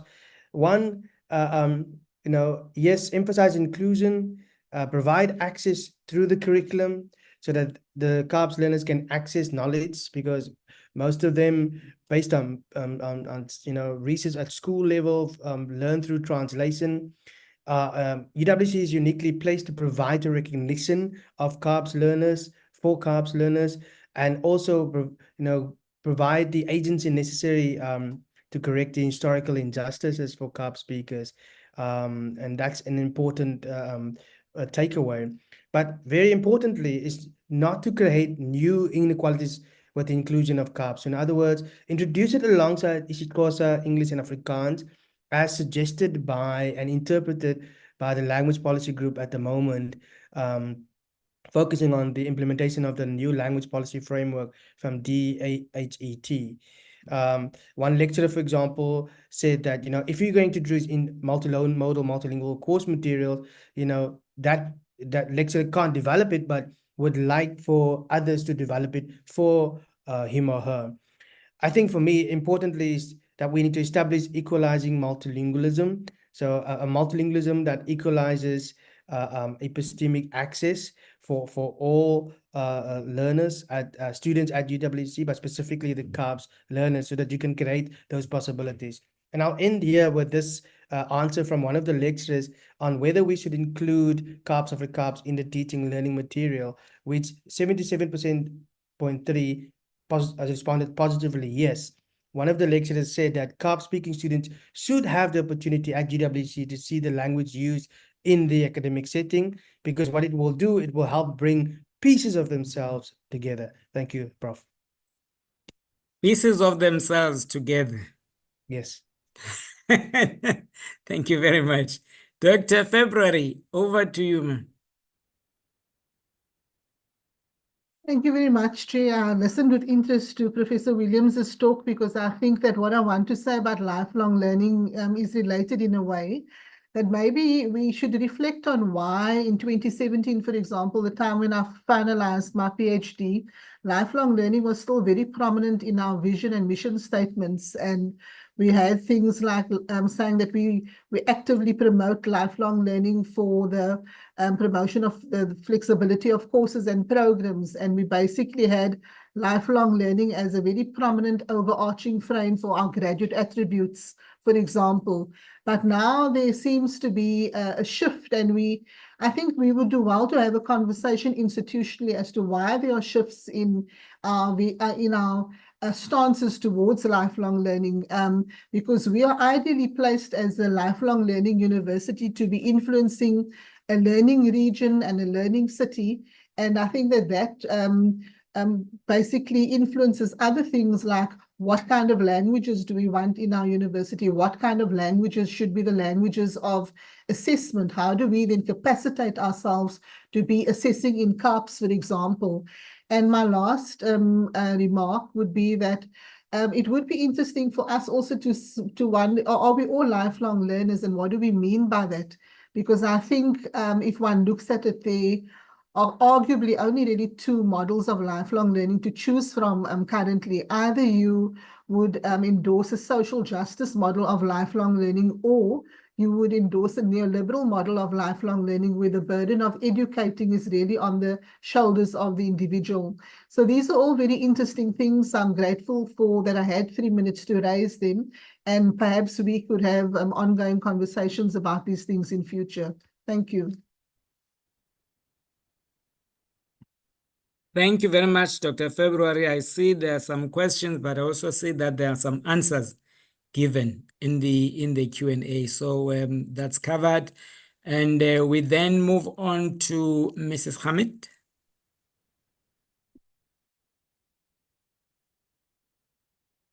Hi, thank you so much. I think just in conclusion, I'm not going to put my slides on. My study concluded that behavioral medicine would be beneficial to be included in our curriculum, in physiotherapy specifically. Physiotherapists play a significant role in supporting communities and patients in terms of their physical activity.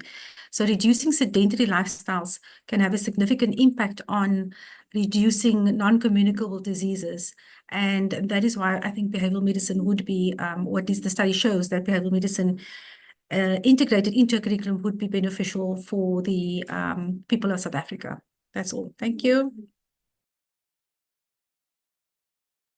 Thank you to all the colleagues.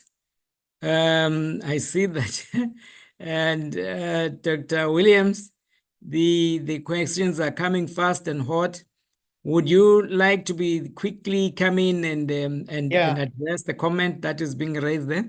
Yeah, I mean, just to say also, I mean, this idea of apartheid linguistic knowledge should be undone entirely, because it has reinforced stereotypes of Kaap speakers as geographically defined to only certain regions. In point of fact, Kaap speakers are across the world. They live across the world. They live across South Africa. If you Google LitNet and the science of Kaaps, we recently had a Kaap symposium where there are research being done on Kaaps in Pretoria, in Johannesburg, and other provinces. So I think the idea of thinking about the speaker, the Kaap speaker, as relegated to a particular or some suburbs is a fallacy, is unfounded. And I think we need to dig deeper into understanding who the Kaap speaker is and what they do with their language. I mean, a lot of the developments that we are doing, like I point out, is happening concurrently, and we need to understand the history better, past Adam Small into the slave period, but also the future of the Kaap speaker as they grow up from the from being children and to being students. Every mother, just to give an example, every mother, when a child is born at Tygerberg Hospital, if it is assumed that the mother speaks Kaaps, they give the mother a book to read to the baby called Hoor Mummy. And that book is entirely written in Kaaps so that the mother can listen to and hear the mother speaks in Kaaps. So I just thought I would push back on that sort of idea and notion being put out and being purported still. How will we introduce Kaaps to be beneficial on the national scales for the students, and how will it make it competitive? We have to develop the terminology, borrow and invent in terminology, as have been done for isiZulu, as have been done for isiXhosa.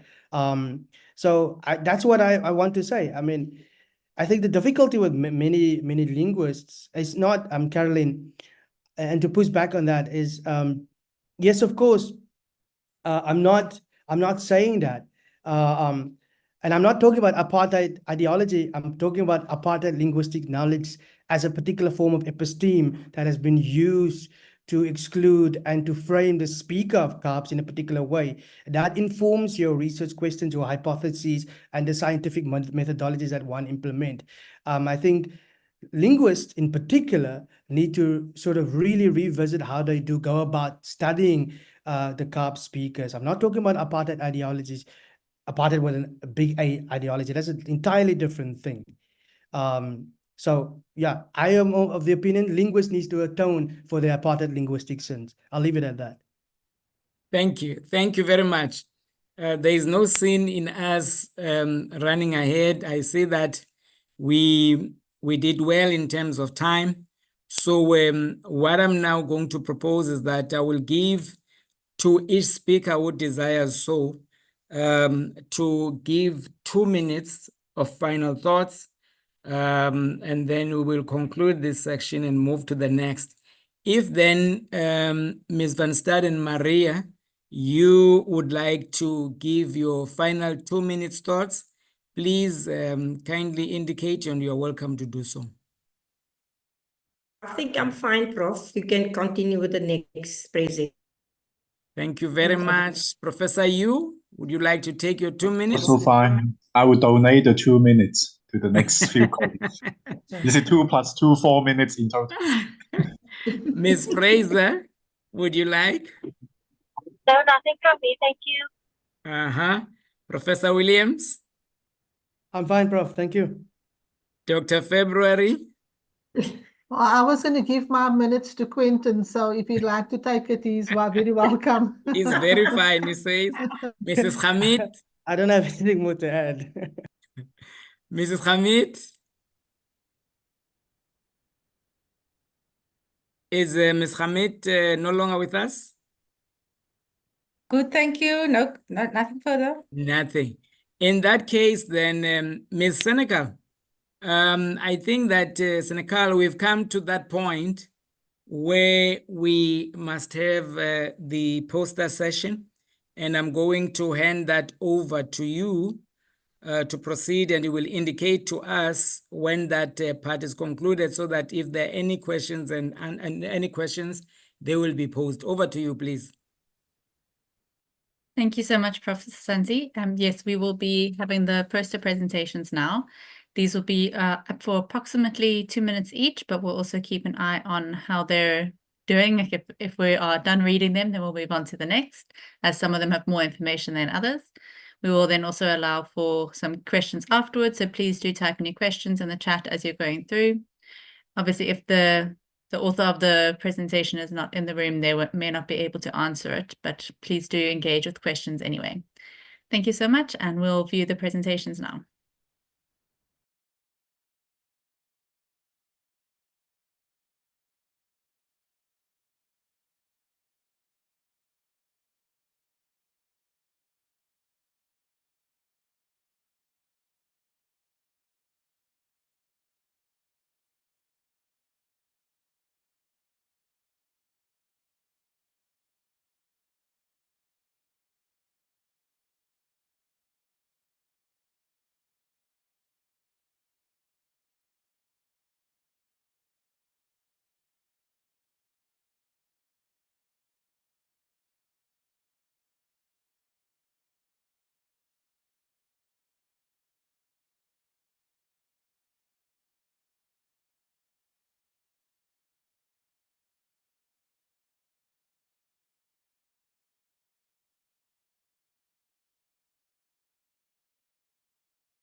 Professor Santi, over to you. That's the end of the posters. You may now conduct the Q&A.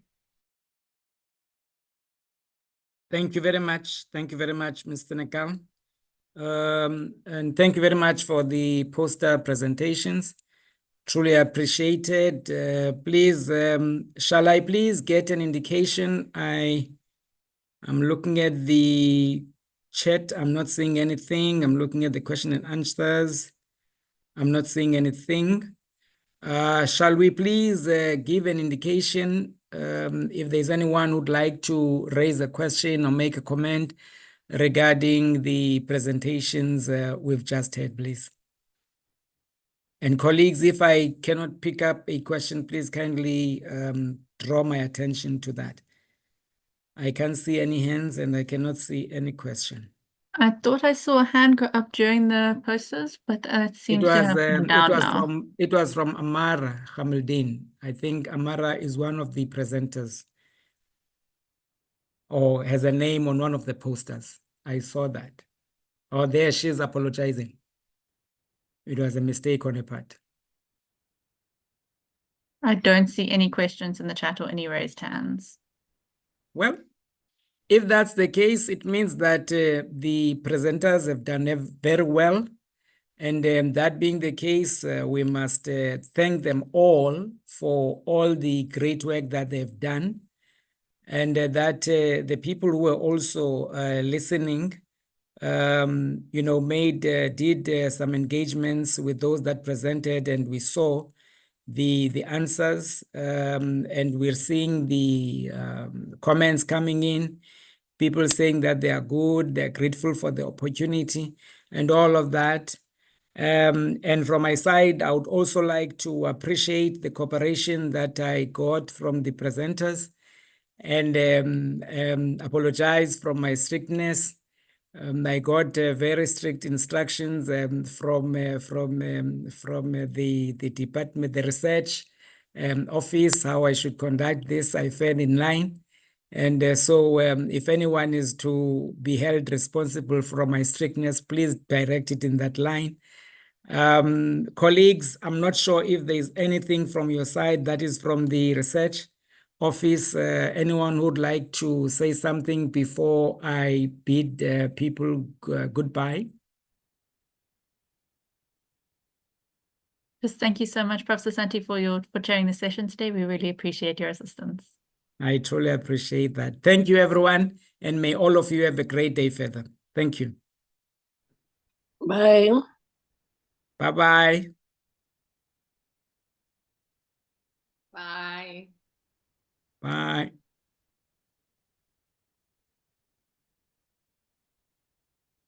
Thank you. Thank you.